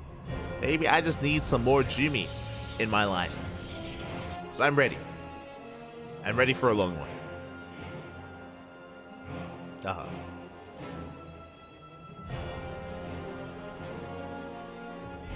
Here we go. As for now, economic opener, we're going for a Rax expand. Again, it makes sense. Some of the features here of Eternal Empire, we have these just massive locations centered on the map. We have the Zelnagas covering the 2 main attack paths. Likewise, bases sprawling out towards the north and south, quite spread out. It's a very large map, one of the largest maps out there. And yeah, I said this before, I do kind of miss some of these larger maps. We don't really get as many of them currently. I could be mistaken, but it just feels like the modern maps have been shrinking a little bit over time and are a little bit smaller than, you know, maps like Eternal Empire, Romanticide, Ancient Cistern. It's been a while. Regardless, we're going to be settling in. Is going to be a Stargate opener out of ForJumy, which makes sense. Again, on a large map, it is a little bit more viable. It is easier to get away with something like a Phoenix-based opener. We did mention in the past, at least earlier today, that you can be quite vulnerable to some early game aggression when you go for a Phoenix opener. You can be vulnerable to 3 Raxes, to 2 1-1s, but as we can see, Nicoract is going into a 1-1-1 follow-up, and ForJumy should be able to embrace these Phoenixes without too much issue. ForJumy should be okay, as Phoenixes are on the horizon. From here, ForJumy could play, you know, very meta, very old school and go Phoenix Colossus. Phoenix Colossus has fallen off a little bit. We don't see it as often, but is very much so viable and is something we can embrace. Otherwise, we could try to go for something a little bit different, like Phoenix into Charge, or even Phoenix into Delayed Blink to try to catch our opponent off guard. With the Robo follow-up, it feels like Colossus play. We'll see. Meanwhile, Hellions, they just ignore the units. They just go straight into the mineral line. And 3 probes go down so far. We're going to get a 4th probe and even a 5th. Not bad. 5 probe kills so far. We'll clean up this army. So it's going to be 5 probes for 4 Hellions and 1 Reaper. Doesn't look like the best trade, but honestly, Hellion Reaper doesn't scale well into a longer game. Nicoract, he wants to get rid of this. He wants to trade. And he does. Even escaping with the Reaper. Not bad. Behind this, getting into our tech labs. We have a tech lab at the factory, tech lab on the starport. Banshee production has begun. In a way similar to what we just saw in the previous game, but Banshees have been very trendy, very popular in this matchup in TVP. And we'll see if ForJumy can keep up. As Phoenixes do confirm, recalling back home, Banshee has arrived, Cloak is revealed. But we have detection, we have the Observer, and ForJumy doesn't take much damage. Oh, he wants the Banshee. He wants it. Second Banshee is moving out. Third base looking a little bit more vulnerable. Can threaten the main.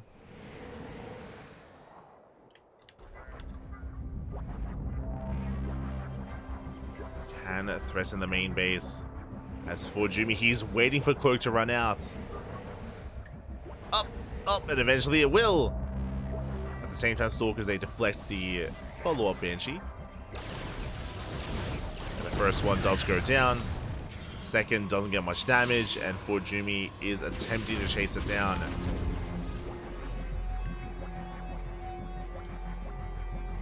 Can we get it down, though? We'll try. As we get another probe kill, not bad. 3 probe kills is it's okay, but it's not ideal. Winding this back here, it's been 9 probes for 4 Hellions and 2 Banshees. Again, as a reminder, Hellions did get most of that damage, but honestly, I would say that the Banshees haven't been worth it.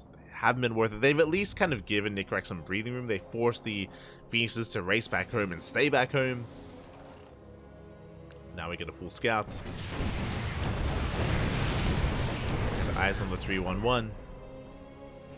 And Nicoract has been building up quite an army. Marauders, tanks, marines. No 3rd CC yet. Ooh, and Nicoract, he's going to be committed with this move out. Spotted by the Phoenixes. Almost punished.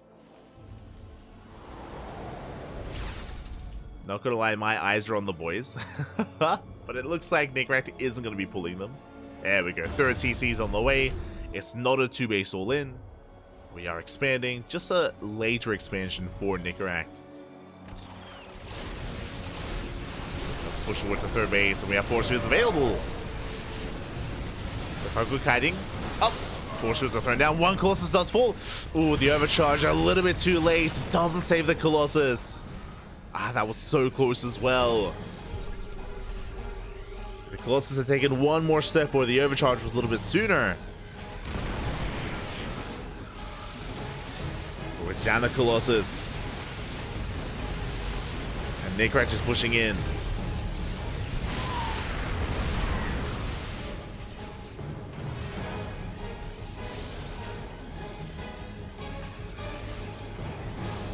Tanks are slowly pushing forward, ideally getting within range of the base.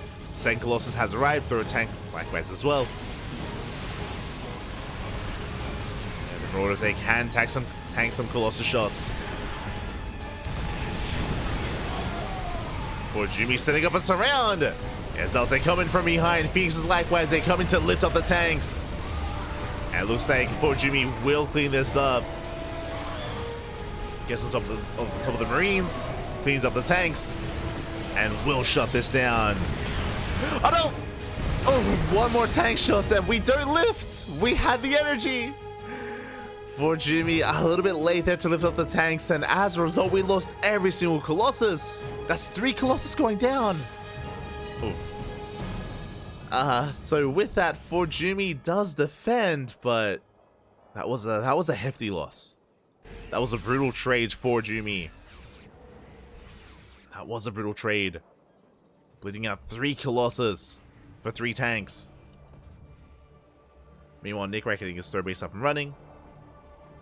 He is down in workers, but has mules. And of course, ForJumy's long distance mining. Attempting to get his own 4th base. What's interesting to me is that Nicoract has not made any turrets. There's a turret in the main, but no turret at the natural or the 3rd. Phoenixes, they have potential. Speaking of the 3rd base, they get more SCVs. 1 Phoenix goes down. Okay. Not a bad pickup here from Nicoract.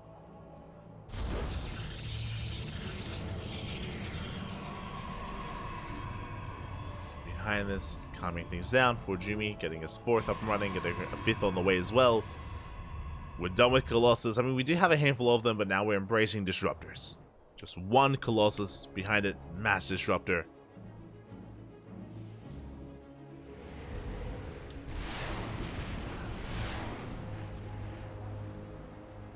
And again, disruptors, they're very hit and miss in more ways than one.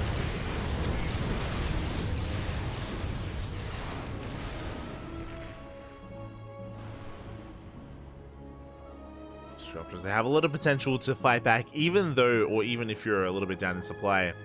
When I say that, thanks to the mass expansions here from ForJumy,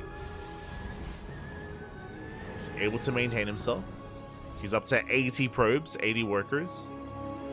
Something to bear in mind, even though ForJumy lost all of his Colossus earlier, he didn't lose any workers. His economy wasn't really touched too much. As we can see, ForJumy staying on a bit of a lower gas count. And he's focusing on those zealot reinforcements.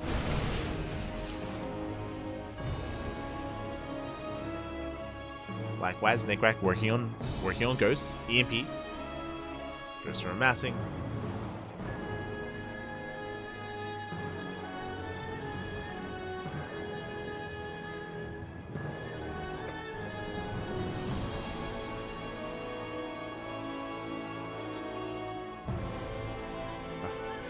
I just had to stretch. Had to stretch, papi.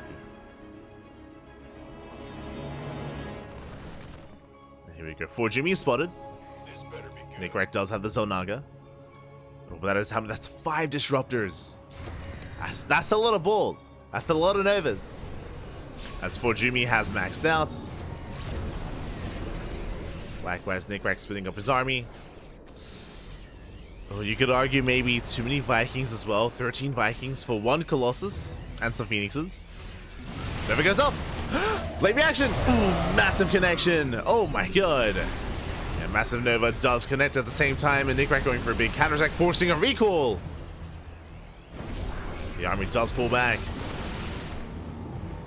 Another Nova doing some friendly fire. Nicoract does at least hold. Stalker moving out with his main army, catching a free immortal.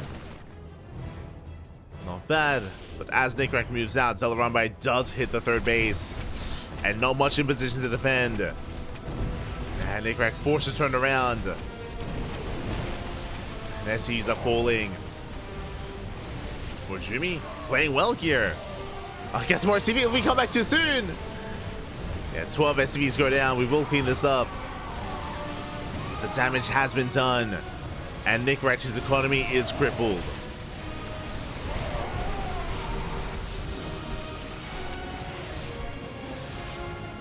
Likewise, warping into the main as well. We're not done. GG gets called as we pull Nicoract apart, and ForJumy is going to be our new king of the hill. GG. Oh my god. Very impressive here by Jumy. We had a really interesting start, or really, I would say even rough start for ForJumy, where in his initial defense, he bled out so many Colossus, so many high-tech units. But despite that, ForJumy, his economy was untouched. He double expanded. He was able to get his 4th base and his 5th base up and running, and Nicoract wasn't able to really do any more economic damage. Early on, his Hellion run-by did well for itself, the Banshees less so, and we weren't able to really get into any other mineral lines, whether it was with Raven Harass or Drop Play or any of the sort. ForJumy was able to get up to 80 workers quite nicely and able to make use of that greater economy. Of course, able to max out, get into his disruptors. We saw some incredible Novas earlier as well. GG. GG, well played. ForJumy will take the series. And with that, we're almost done here tonight. We have 3 matches left. We have 3 best of 1s remaining. ForJumy is the current king of the hill. But who is our next challenger?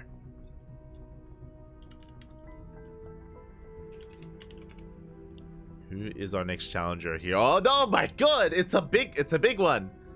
Let's go. Who is our next challenger? It is a European Terran player. And I imagine you can guess who it is. Based on my reaction, it's a name that I actually brought up earlier as well. When it comes to one of the possible competitors here tonight. Oh boy. We're getting ready. Are getting ready. Players are just conducting their vetoes, getting set up.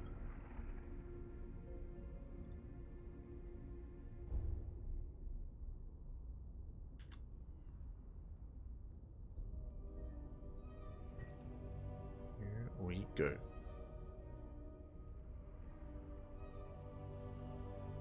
Ah, good grapes. It's here, Marine. No, no, not quite, not quite. It's not big game. It's the other one. It's the other one. Let's go. We do have the Polish Terran player, Spirit. Spirit is stepping up. Oh boy. And Spirit is usually one of the big names, one of the big players here in OSC King of the Hill. We'll see if ForJumy can keep up. We'll see if anyone can stop Spirit from cleaning house and taking down every other player. Here we go. We're loading into Oceanborn. Here we go.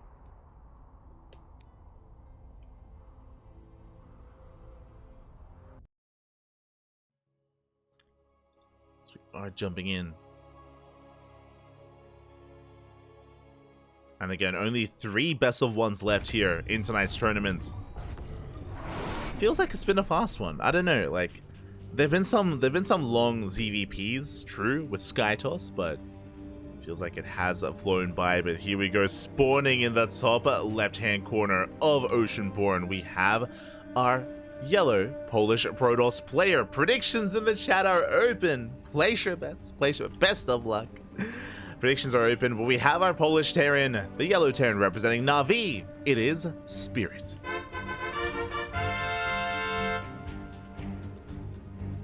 Oh no. Slow bro in the chat, I'm gonna need you to calm down, okay? Jesus Christ. Oh my god. That's spawning in the bottom right hand corner. We have the current King of the Hill, the German Protoss player, the green Protoss representing the Platinum Heroes. It is ForJumy.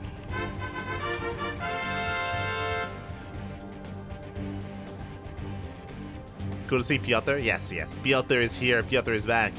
Ooh. From EWC. We are settling in. And Piotr doing Piotr things. Spirit's going for the CC first. Of course. Spirit, he's known for his greedy builds. We have seen Spirit. We've seen Spirit be hyper greedy against Zerg players and even against Protoss as well. Often these unique variations that many other Terran players don't really indulge in here, but Spirit is known for cutting those corners and being a little bit greedier than most. So CC first from Spirit. And do we punish it? Let's go! Do we punish the greed as ForJumy blindly setting up for a proxy? Oh boy. Cybercore is on the way. First Zealot is going to be racing across the map. Do we just go for the initial gateway? Do we go for the rover? Do we go for the Stargate? What's it going to be?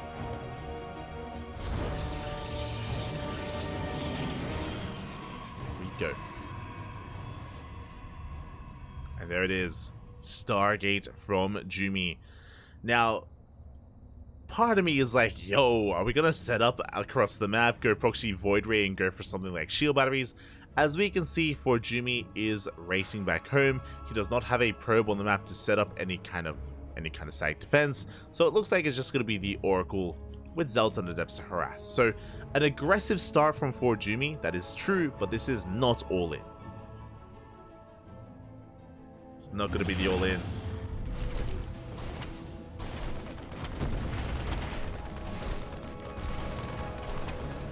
As Zealot has arrived, gets one SCV kill. Likewise, Adept threatening the Marines, getting another SCV. Okay, not bad. Busting down that reactor. The reactor taking a lot of damage, and the reactor is going to eventually fall. They're getting a third SCV. And can we break into the main? It's going to be close. It is going to be. We can and we will. That's a kill, not a cancel on the depot. Meanwhile, Oracle's making his way across the map into the main base. Oh, the Marine. Do we end the game here and now? Do we bust in? There's no answer. Okay, Cyclone. Cyclone is about to arrive. And it looks like we break the lock on. Boys are being pulled to repair. The Oracle does dive in. Tries to focus down, but the repairs are a little bit too good. They're too much. The Oracle will fall. And Spirit is holding. And Spirit does hold the power of the Cyclone. Oh my god, that could have been so much worse. That could have been game then and there if we had gotten that Cyclone. But the Cyclone does live. And Spirit is holding. Spirit is holding. We have a second Oracle on the way. Spirit a little bit out of position. We could get some SCVs.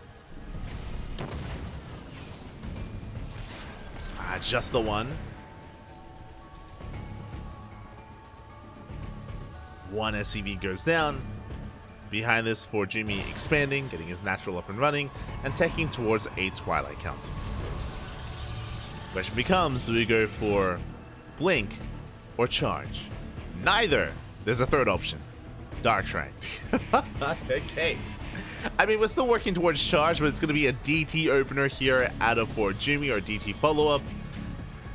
We'll see if we can catch Spirit out. Now, again, I mentioned before that Spirit is known for his greed. He's known for his greed, and if Spirit is a little bit too good at macro, if he mules a little bit too hard, if he doesn't hold on to a scan, the game could end. The game could end here and now. Cyclones are moving out across the map, though. Do move out. They force ForJumy to throw down a shield battery, taking a defensive stance.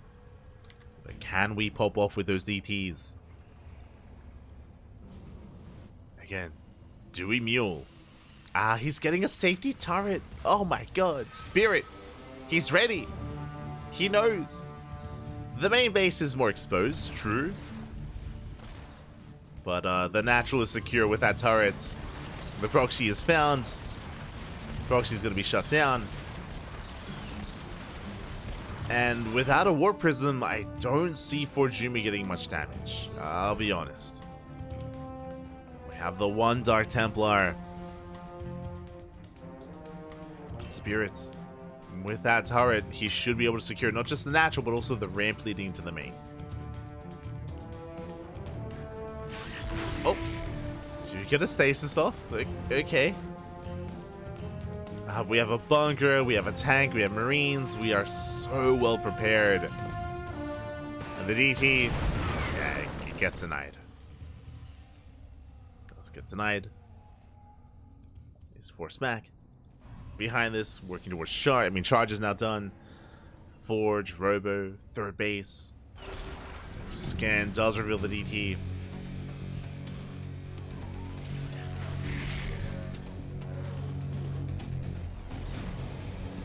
As we catch the same Cyclone once again. Stasis for a second time.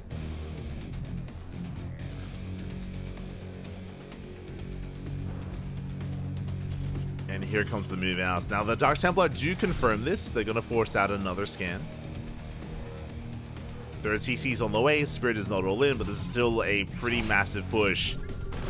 And the reason why this move out looks so terrifying is because, I mean, we committed and we invested into the proxy early on, into the Dark Shrine, and it has not been good enough. Oh, he reveals the stasis! Oh, unfortunately does drop the tank on it. But we have a second tank. Shield battery goes down. ForJumy tries to collapse in. We'll get the first tank. But what about the Bio? What about the Marines? What about the Cyclone? We start a step forward. We break the third base. And it's going to be a tough hold for ForJumy. The base is getting low. Focus on the Oracle. And once again, we start a step forward. We get on top of the Immortal. The Immortal goes down. The tank is sieged. And we have broken the third base. And we can keep going from here. We can go for the natural as well. ForJumy in a lot of trouble. Again, he was taking so hard early on with the Stargate, with the Dark Shrine, but didn't pay off in the end. Did not pay off. The overcharge is not good enough either. We DPS through the overcharge. GG, and Spirit will take down the King of the Hill and be our new king. GG.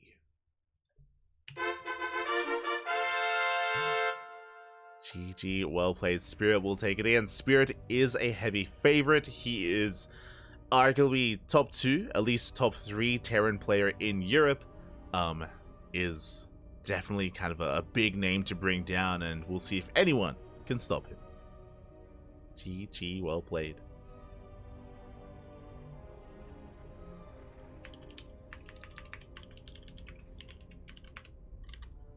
Here we go as we get ready for the second last best of one of the night. And who's coming up next? Oh my, okay, we have some Polish on Polish action here. It's gonna be Spirit up against a Polish Protoss player. We already featured a handful of them tonight. We featured Ziomek, we featured Art as well. But instead, it is going to be Gerald. Let's go. Gerald has arrived. And we have seen him go toe-to-toe with Spirit in the past, but it's one of those kind of cases where Gerald has to bring his A game. You know, Gerald, he has to bring his kind of the best foot forward here and play the best StarCraft he can against Spirit. And we'll see if he can pull it off. We'll see if he can cause the upset in this best of one. Let's go.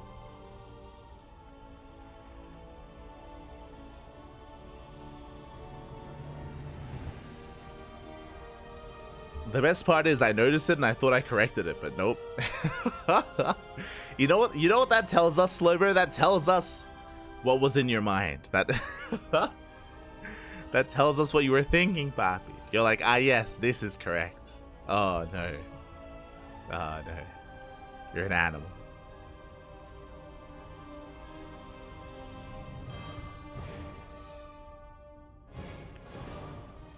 Here we go.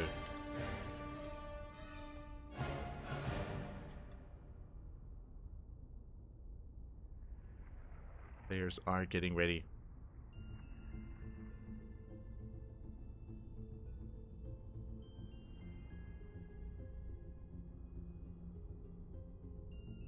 Meanwhile, it looks like, oh right, there's another event starting up soon as well, if I'm not mistaken.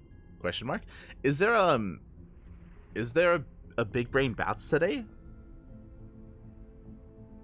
Question mark. Is that a weekly?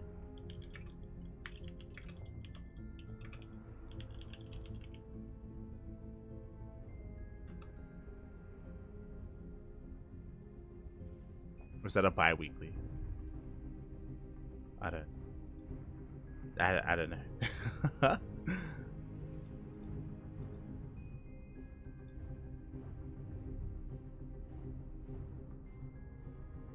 Apparently, oh, they're having like a special edition today. Okay, okay. I was a little bit confused. Apparently, there's gonna be like an FFA. It's gonna be a free for all. It's going to be a free for all instead.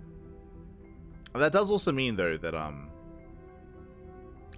once we wrap up here, we could raid Old Mate Roddy. They're having like especially because it's the off season, they're having like a fun FFA, I think.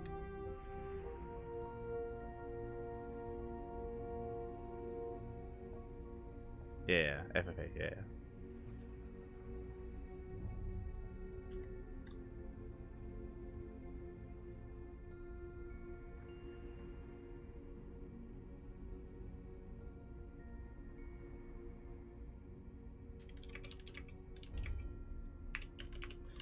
But it looks like we're going to be going on a short break. We're going to be going on a short break here. It looks like we were going to have Spirit versus Gerald, but we have yet to find Gerald. It might be a little bit MIA, so we might replace Gerald with another player. Oh wait, no, wait, we're good, we're good. He's coming, Papi, he's coming. He's on the way.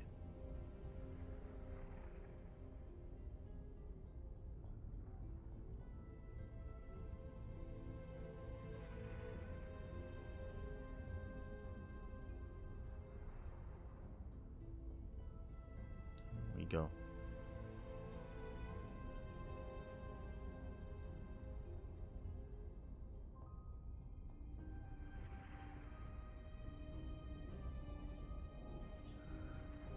But we might go on a short break actually. Okay, we might go on a short break. For those that are curious, we only have a couple of matches left here in tonight's OSC King of the Hill. But we're almost there. We're almost there. We just need some time for our players to get ready, so we're going on a short break. Take this moment, get some snacks, get some water, get some food, hydrate your HiGhDRAs, massage your Marines, and stretch your roaches. We'll be back soon in a couple of minutes with Gerald versus Spirit. Be back soon. Oh.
And we are back. Hope you enjoyed that short break and the lovely brutal OSC as we have our players. We have Spirit, we have Gerald, and we are jumping into our second last bits of one of the night. And we're loading into a different map that we haven't seen yet tonight. We spoke earlier about how we had an extended map pool, and I wasn't aware that this was still in the map pool. I don't think it is. So fun fact, we have 3 extra maps. We have 2000 Atmospheres, Cosmic Sapphire, and Eternal Empire. But you know what? Why not just throw in another? Why not? I'll explain. As we're getting into Nightshade LE, and if you're in the chat, predictions are open. Place your bets on how you think this series will unfold. Spawning in the top left-hand corner, we have our challenger. We have our Polish Protoss player, the blue Protoss, representing Sidestorm Gaming. It is Gerald. And spawning in the bottom right-hand corner, we have as opponent, we have the Polish Terran player, the yellow Terran, representing Na'Vi, the current king of the hill. It is Spirit. Let's go. If you're wondering, Nightshade, didn't you say that we only had 3 extra maps? That is true. We only have 3 extra maps. 2000 Atmospheres, Eternal Empire, and Cosmic Sapphire. Nightshade was in last season's map pool. Not the ladder map pool, but last season's extended map pool. I think it was Nightshade, Jagannatha, and... Was Nightshade, Jagannatha, maybe... Romanticide? If I remember correctly, I can't quite recall, but yeah, Nightshade was in the previous map pool. Was it Blue Shift? No. You know what? I can just check. I can just check on Wikipedia. True.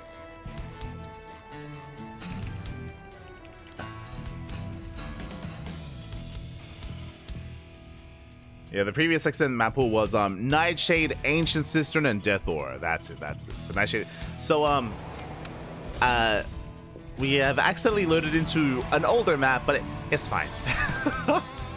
it's fine. It's fine. You know, if both players agree to it, it's all good. It's all good. So a bit of a treat seeing Nightshade once again after quite some time. For those that are maybe unfamiliar, Nightshade was around. Ooh, was this circa 2019? Yeah. 2019, end of 2019 into the beginning of 2020 was the era of Nightshade, back in the ladder, back in the official tournament map pool, and yeah, it's been a while, been a hot minute. We can see Gerald is scouting, looking for a proxy. Meanwhile, we just see Spirit did open up a little bit differently here, going for a delayed CC, going for a double gas into a faster factory. Hellion's already on the way, CC about to finish up as well. Instead of being as greedy, this time a bit of a safer opener here by Spirit, which can very quickly turn into aggression. I'm curious with what we do with this starport. Meanwhile, across the map, going to be a Twilight Council opener out of Gerald. Twilight Council into Blink.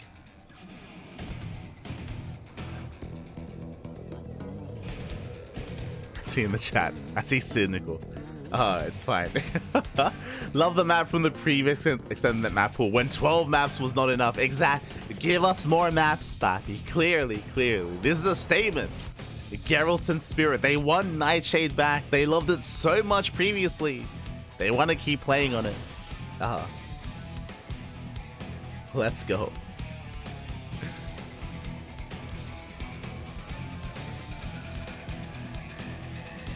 Nightshade, aka Belladonna, right? Question mark? Is that the same thing? As Hellion's gonna be poking forward. Extra gateways on the way. Looks like a 3-gate blink out of Gerald.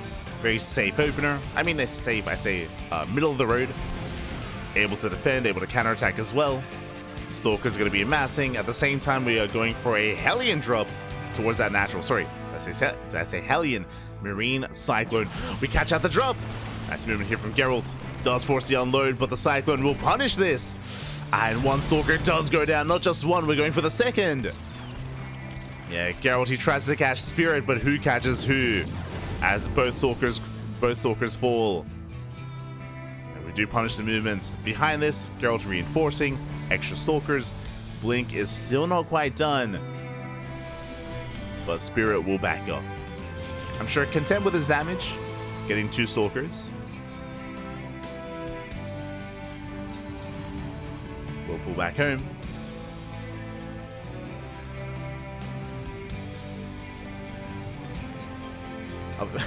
What am I reading in the chat? A wise Terran once said that he accidentally ripped a roach apart when trying to stretch it. Terran micro, too strong. Oh no. Be careful when you stretch your roaches. Be careful, Bob. Be careful. This is why you massage your marines. Aha. And marinate your marauders. We'll get into it. For now, Spirit working his way across the map. Tank is sieged. Siege upon the 3rd base. Meanwhile, Gerald, he will pick off a handful of these Marines. Not bad. 2 Marines go down. Catching reinforcements, we get a tank. Oh my god. Yeah, we do catch a free tank, and now we're getting ready for the surround. Gerald jumping into the main, which means another tank is going to fall. It's exposed. Yeah, 2 tanks go down. At the same time, dropping in towards that natural. Recall into the main. We are getting economic damage, but is this worth it? That's the question. 8 probes get picked off, but for the cost of, what was that, 2 tanks, a Cyclone, 11 Marines. That was a hefty trade here for Spirit.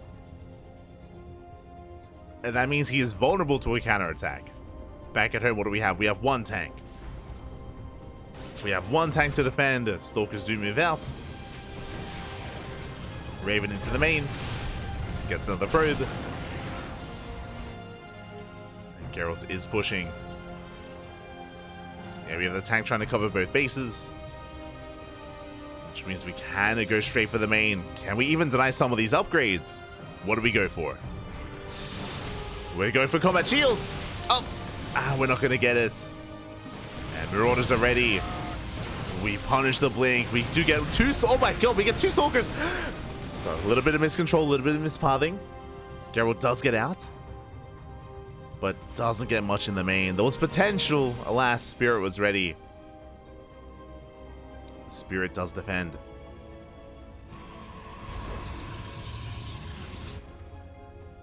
Spirit will defend back at home. With this, can soon expand, take a 3rd base. Likewise, we see Geralt working towards his robot production. Not Colossus first, going for a Disruptor-based opener. Into, I imagine, later Colossus. Disruptor's on the way. 3rd base not being taken. Stalker's coming in from behind. Oh. Catching a Marauder. Trading 1 for 1. Marauder for Stalker. A rough trade. Oh no, we catch another! A rough trades for Geralt. Bleeding out a little bit too much, and here comes the main push. With 3 tanks. And a lot of this defense is going to come down to the Disruptor. There's 1 Colossus and 1 Disruptor. How good is the Nova going to be?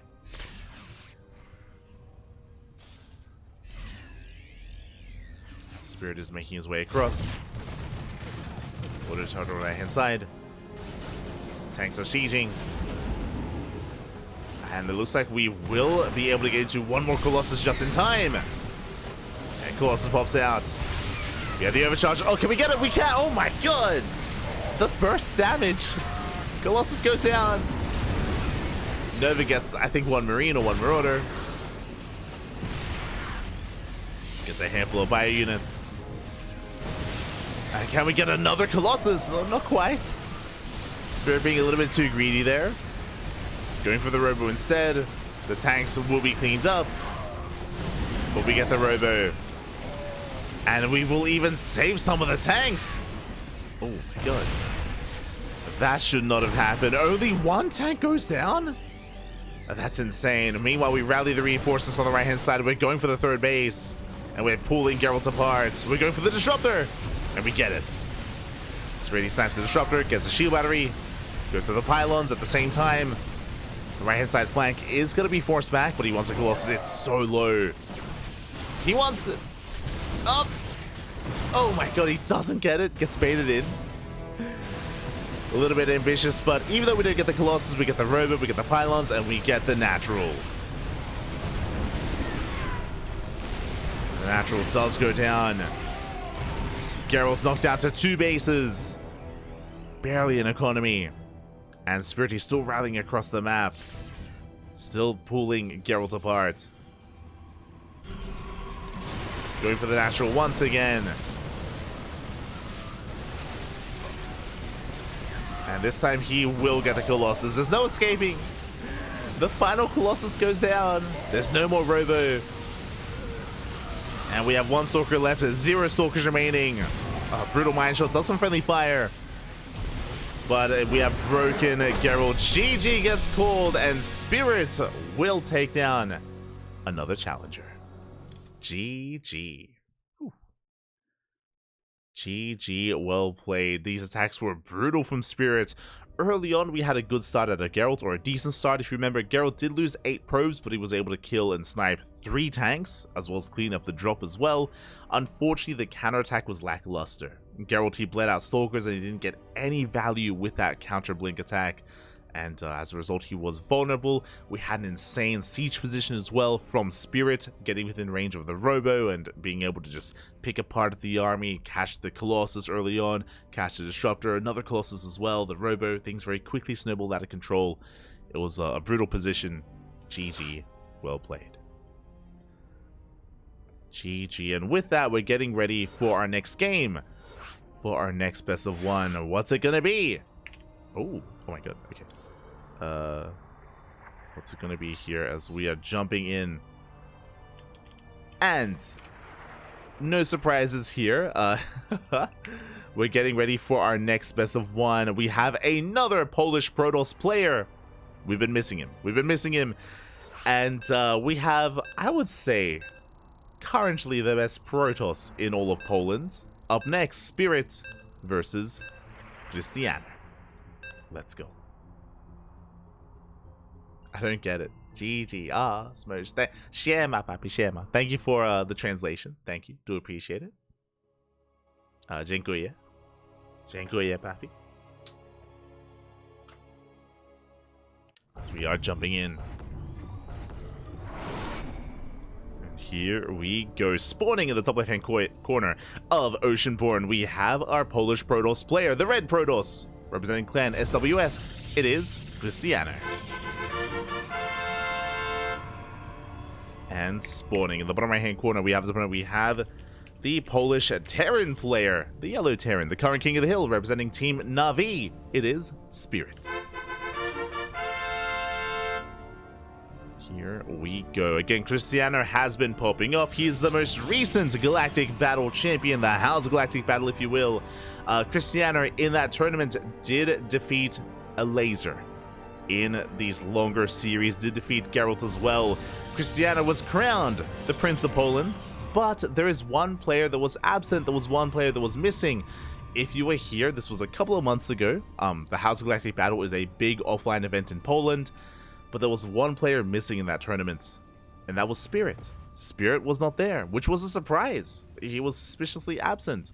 And if you're curious, the reason why, as we were told during the event, is that during that LAN was Spirit's mother's birthday, and he was spending the weekend with his family. So shout out to Spirit, you know, prioritizing his family. But it did mean that even though Krystianer defeated the laser, defeated Gerald, even though Krystianer was crowned the champion, the question is always looming, right? What if Spirit was there? If Spirit was there, would Krystianer have won? Would he have been able to claim that, or would Spirit have stopped him? Well, I mean, this is a best of 1, so it's not quite the same, but now we get to see them face off. I'm here for it. I'm ready for it. Let's go. Let us go. And fun fact, when it comes to the next House Galactic Battle, the next big Polish LAN, next weekend. Not this weekend coming up, but next weekend, it's live. It's going to be here on the channel. We're going to be the official English stream, the official English cast. Of course, Indy is going to be covering the event live at the venue, casting it in Polish. We'll be casting it in English here on the CranKy Ducklings. And we should be seeing the best of the best there. This time, Spirit should be at the offline event. Likewise, a laser, Krystianer, Gerald, all the regulars that you would expect. Should be there this time. Meanwhile, Reaper dips in. It's going to be a Twilight Council open out of Krystianer. Ooh, 1 probe goes down. Not bad. Not a bad start here for Spirit. Krystianer's trying to keep up. Again, Spirit up. Juking, jiving, getting another probe. 2 probes go down. Very nice damage early on here by Spirit. Again, Krystianer going for a blink-based opener. Back at home, Spirit settling into his 1-1-1. Adept has arrived. And once again, Spirit does get into the mineral line. Can he get another probe? He can! Ooh, 3 probe kills. Very nice damage. 3 probes for 1 Reaper. That is so much damage early on. That should not have happened. Again, Krystianer was a little bit greedy moving out with the first Adept. And so far, wasn't quite worth it. Does get a full scout of the main. Does confirm the opener of choice. And we'll see if we head towards some drop play or a tech lab. There it is. We're going for the medevac. It's going to be a Widowmine opener here. Widowmine drop opener from Spirit. Oh, did I not open predictions? Oh. I got you. Sorry. My apologies. Some late predictions here. But the final predictions of the night. Do apologize. I was enthralled in the opener. I was captivated by the players. That's a lot of gateways. 4-gate blink. Okay, 4-gate blink from Krystianer. A very aggressive start here from our red Protoss player. It does make sense because Krystianer lost so many probes already. We have to commit. We have to double down. We've taken a little bit too much damage. And the pressure is on Krystianer to reciprocate. Widowmine drop coming in. Krystianer's in position. He does deny it for now. Does force it back. War Prism's on the way to warp in across the map to reinforce. And Spirit is getting ready back at home. We have a second bunker being thrown down at the natural. The SimCity is looking solid in the main. Very nice SimCity. Add-on complete. As Spirit, he has eyes on the third. Still no third base. That is a tell. That is a sign. And Spirit is so well fortified here. Picking up and head towards the natural. We do get eyes on the Raven. Nice pickoff. Raven takes a lot of hits, and we will shut it down. Yeah, the auto shot doing what it can, but a very nice pickoff. Meanwhile, across the map, the third base is going to be delayed. But again, 4-gate blink is not an all-in. The line jump does hit the natural base, and Krystianer up. Oh my god. Krystianer does pull away in time. 3 probes go down. 3 probes at the natural. We still have 1 Widowmine left in the main. And Spirit holds. Spirit does hold. Basically, Krystianer with the Observer, he does confirm the double bunker, the tank, as well as the tank in the main. He does see this, and Krystianer shouldn't commit in. I say that. Does reinforce. That is a lot of Stalkers. That's oh my god, how many? 19 Stalkers. Can we break this? We're going for it. We one-shot the tank. Oh my god. Tank goes down. We go for the bunker, but last the bunkers, they stand strong. Again, 2 bunkers here. Spirit, he was so prepared for this. So ready. Another tank does rotate. There's another tank in the main. The Observer is spotted. Will escape. Stalker's delaying the 3rd CC. Not bad. 3rd CC is delayed. Likewise, we blink into the main. Ooh, Observer gets sniped. We do manage to catch a depot. We get a turret as well. Just some small bits of damage here and there. Widowmine into the main. Oh my god. Up! Up! They're retargeting! 2 probes. 5 in total. Yeah, 5 probe kills. Oof. As the Widowmine does escape.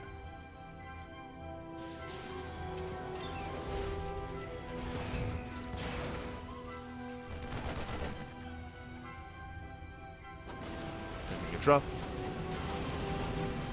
Krystianer does contain. 3rd base is getting up and running. And it still feels like it's on a knife's edge. Stalkers, they do not catch a tank. Almost. As Demi moves out. Oh, Krystianer, he threatens another dive.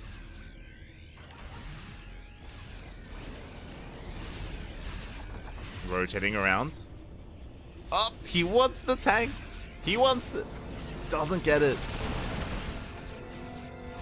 War Prism does get into the main, but we have reinforcements, and Spirit, he will defend at the same time, trying to catch out those Stalkers. Yeah, coming in for the surround of the Stalkers. They are trapped. And we're bleeding out too much. Yeah, so many Stalkers go down. And Spirit, he's going to keep pushing. He does commit. Back at home, what do we have? We have shield batteries on the way. We have Colossus. Charge needs a little bit more time. Need a couple more seconds for Charge to finish up. Likewise, Krystianer does make it back home with most of his Stalkers, not all. Meanwhile, Stalkers, they do harass the third base. Damage is being done. Shield battery's not ready. Oh. Shield battery's not ready. Charge is finishing up in 5 seconds. We try to commit in. Shield battery goes down. We do attempt to get on top of the Colossus. But alas, we barely don't have enough. It looks like we will get both Colossus just barely. But no shield battery, no overcharge. We collapse on top of the Colossus. Both of them go down. And Spirit, it looks like he has done it. He has broken through. Cleaning up almost the entire army. Only 3 Zealots survive. GG gets called. And Spirit will take down Krystianer and will be this week's OSC King of the Hill. GG. GG, well played. Congratulations, Spirit will take everyone down here towards the end. Again, Spirit is one of the best players in all of Europe. He takes down ForJumy, Gerald, and Krystianer. I will say this was a very intense final game. It was very back and forth. Alas, Spirit was able to just catch Krystianer off guard a little bit too often. Again, if Krystianer had a couple more seconds to finish up his shield battery, to finish up charge as well, it would have been a much cleaner defense. But alas, Spirit did punish him, did break him. GG. GG, well played. Likewise, it was unfortunate that Krystianer went for a 4-gate blink, considering that Spirit saw everything. In a way, he saw enough to tell him to be defensive. If you remember, Spirit, he was parked at the third base with the Hellion. The Hellion was left at the third base, so he saw that there was no expansion, and because the expansion was so late, the likelihood of it being a committed blink build was getting higher and higher as time went on. So we saw that Spirit played very safely. He got extra bunkers, he had good Sim City, he prioritized tank production, and was ready for any kind of blink aggression, which is why it was so difficult for Krystianer to really get any damage done. So it was just an unfortunate setup there for Krystianer. He did get a tank, he got some SCVs, but he lost a lot of Stalkers in the process, and wasn't really worth it in the end. With that, GG. GG, well played. Spirit will take the win here, and with that, that is going to be wrapping up our broadcast for the night. There you go. Well, that will be wrapping us up. Let's quickly just go over some of the matches of the night. Let us go over those matches as we switch our scenes over and have a look at the brackets. There we go. Exclamation mark B in the chat if you guys wish to have a look at the back yourselves. I got you covered. From the top, we had Ziomek. We had Ziomek popping off against Moja on Eternal Empire. Was able to take the first win. HiGhDrA fought back. He was able to get a bit of a win streak himself, and then we kind of took turns. We took turns for a little bit. We had BabyMarine popping off. We had Shameless popping off for a little bit. Eba went on a tear, flexing his Zerg and his Protoss as well. So Eba was able to have some fun, in a way, off-racing against Demi. We had Nicoract able to bring Eba down in a spicy TVZ for ForJumy, and then, of course, the final run of Spirit. A lot of good fun, a lot of fun matches. Something that was a rarity this week is that we didn't have too many PvPs. PvPs are very commonplace in OSC King of the Hill. There's a lot of Protoss players that typically do rock up, but thanks to the run of some Terran Zerg and some Terran and Zerg players, we did avoid the mirror matchup quite a bit, actually. Still 2 PvPs, but only two. I appreciate the variety that we had with the Terran and Zerg players getting involved. Do appreciate it. With that, GG, well played. We are going to be wrapping up here for the time being. If you enjoyed the event, do consider following OSC Esports. They do have, of course, social media. They have Twitter. They post whenever they host events. OSC, they don't just host OSC King of the Hill, but there are many other events that they do bring to the table, like the OSC Rising Star events, the OSC Open Cups, the Masters Cups, I should say, and the end of season playoffs and the mid-season playoffs as well. And of course, they partner with many other tournaments. You know, if you're interested and if you follow online tournaments, OSC are usually involved in some way. Otherwise, we're going to be wrapping up for the time being. Tomorrow is going to be a busy day here on the CranKy Ducklings. I'm going to get as much sleep as I can. It's oh boy. But tomorrow we have 3 tournaments. We have 3 broadcasts. I hope you're ready. Let's go. So tomorrow we're going to be live initially with the KSL, the Korean StarCraft League. That is going to be in 10 hours. In 10 hours time, we're going to be live on this channel with the Korean StarCraft League. If you want some Korean on Korean action, we got you covered with the KSL. Again, that's in 10 hours. Then 7 hours after that, we're going to be live on the channel with Master Swan Open. That is our monthly amateur tournament for Masters players. So if you want to tune in, if you want to take part yourself, you don't have to be Masters. If you're, between the leagues, between the ranks of Bronze and Masters, it's specifically, I believe, 4.7k MMR, then you can take part in the MSO. We're going to be hosting that. That's going to be 6 hours after KSL. After the start of KSL. Most likely like 3 hours after the end of KSL. Then after that, in just under 24 hours time, we're going to be live with the JEC Open. That is going to be an open tournament hosted and organized by OSC, open to all regions. Unlike this tournament, it's going to be, a standard bracket with best of 3s into a best of 5 finals. So there is going to be a JEC Open tomorrow after MSO. It's going to be 3 hours after the start of MSO. So back to back 3 tournaments back to back here on the CranKy Ducklings. So if you enjoyed the cast, if you enjoy StarCraft, if you want some more StarCraft action, we got you covered with plenty of content on the channel. Not just on Saturday, on Sunday we have STC, on Monday we have the ESL Open Cups, Asia, Americas, we have Code for Giants Cup on Wednesday. Just plenty of content throughout the weeks. And if you remember, next weekend, House Galactic Battle is going to be the House Galactic Battle. It's going to be a big offline event in Poland. If you want some more players like Spirit, Laser, Krystianer, Gerald, if you want more than just these best of 1s, then you're going to have best of 3s, best of 5s, and best of 7s next weekend. Likewise, next weekend is also going to be very, very busy for us because it's not just the House Galactic Battle, it is also World Team League. WTL, the playoffs finally begin next weekend. Oh boy. 3 days of WTL, Friday, Saturday, and Sunday. Be ready for it. It's going to be intense. We already crowned the best player in the world at EWC. At WTL, we crowned the best team in the world. Be there.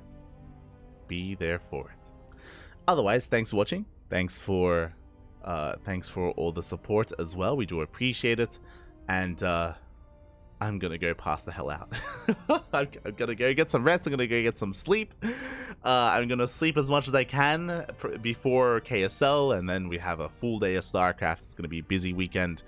Thanks for watching. If you want to help support us, you can follow us on all the social medias: Twitter, Facebook, Instagram, YouTube, and Discord. All things CranKy Ducklings. We do stream over on YouTube as well at the same time as Twitch. We do typically stream on both platforms. We do typically stream on both platforms at the same time. Likewise, VODs are available on YouTube immediately as well under the live tab. So if you want some VODs, if you want some VOD action, if you can't tune in live but you want to tune into some of our previous events, YouTube is the place to be. With that, thanks for watching. Thank you for the support. Stick around, we're going to be giving another StarCraft streamer a raid. We'll find someone to send our love to. Who's it going to be? I know that Roddy is covering the FFA. He is hosting a free-for-all event, so we might send everyone over to watch that. Otherwise, we might support some other smaller streamers. I do see Showtime is streaming, Middle VK, Rostok, Sal is streaming. Okay. We have options. So, yeah, do consider checking out some of the other streamers out there, some of the other content creators. For now, we're going to be heading off, and we'll see you guys in 10 hours time. See you then. Till then, hasta luego. Ciao, baby, ciao. Hasta luego.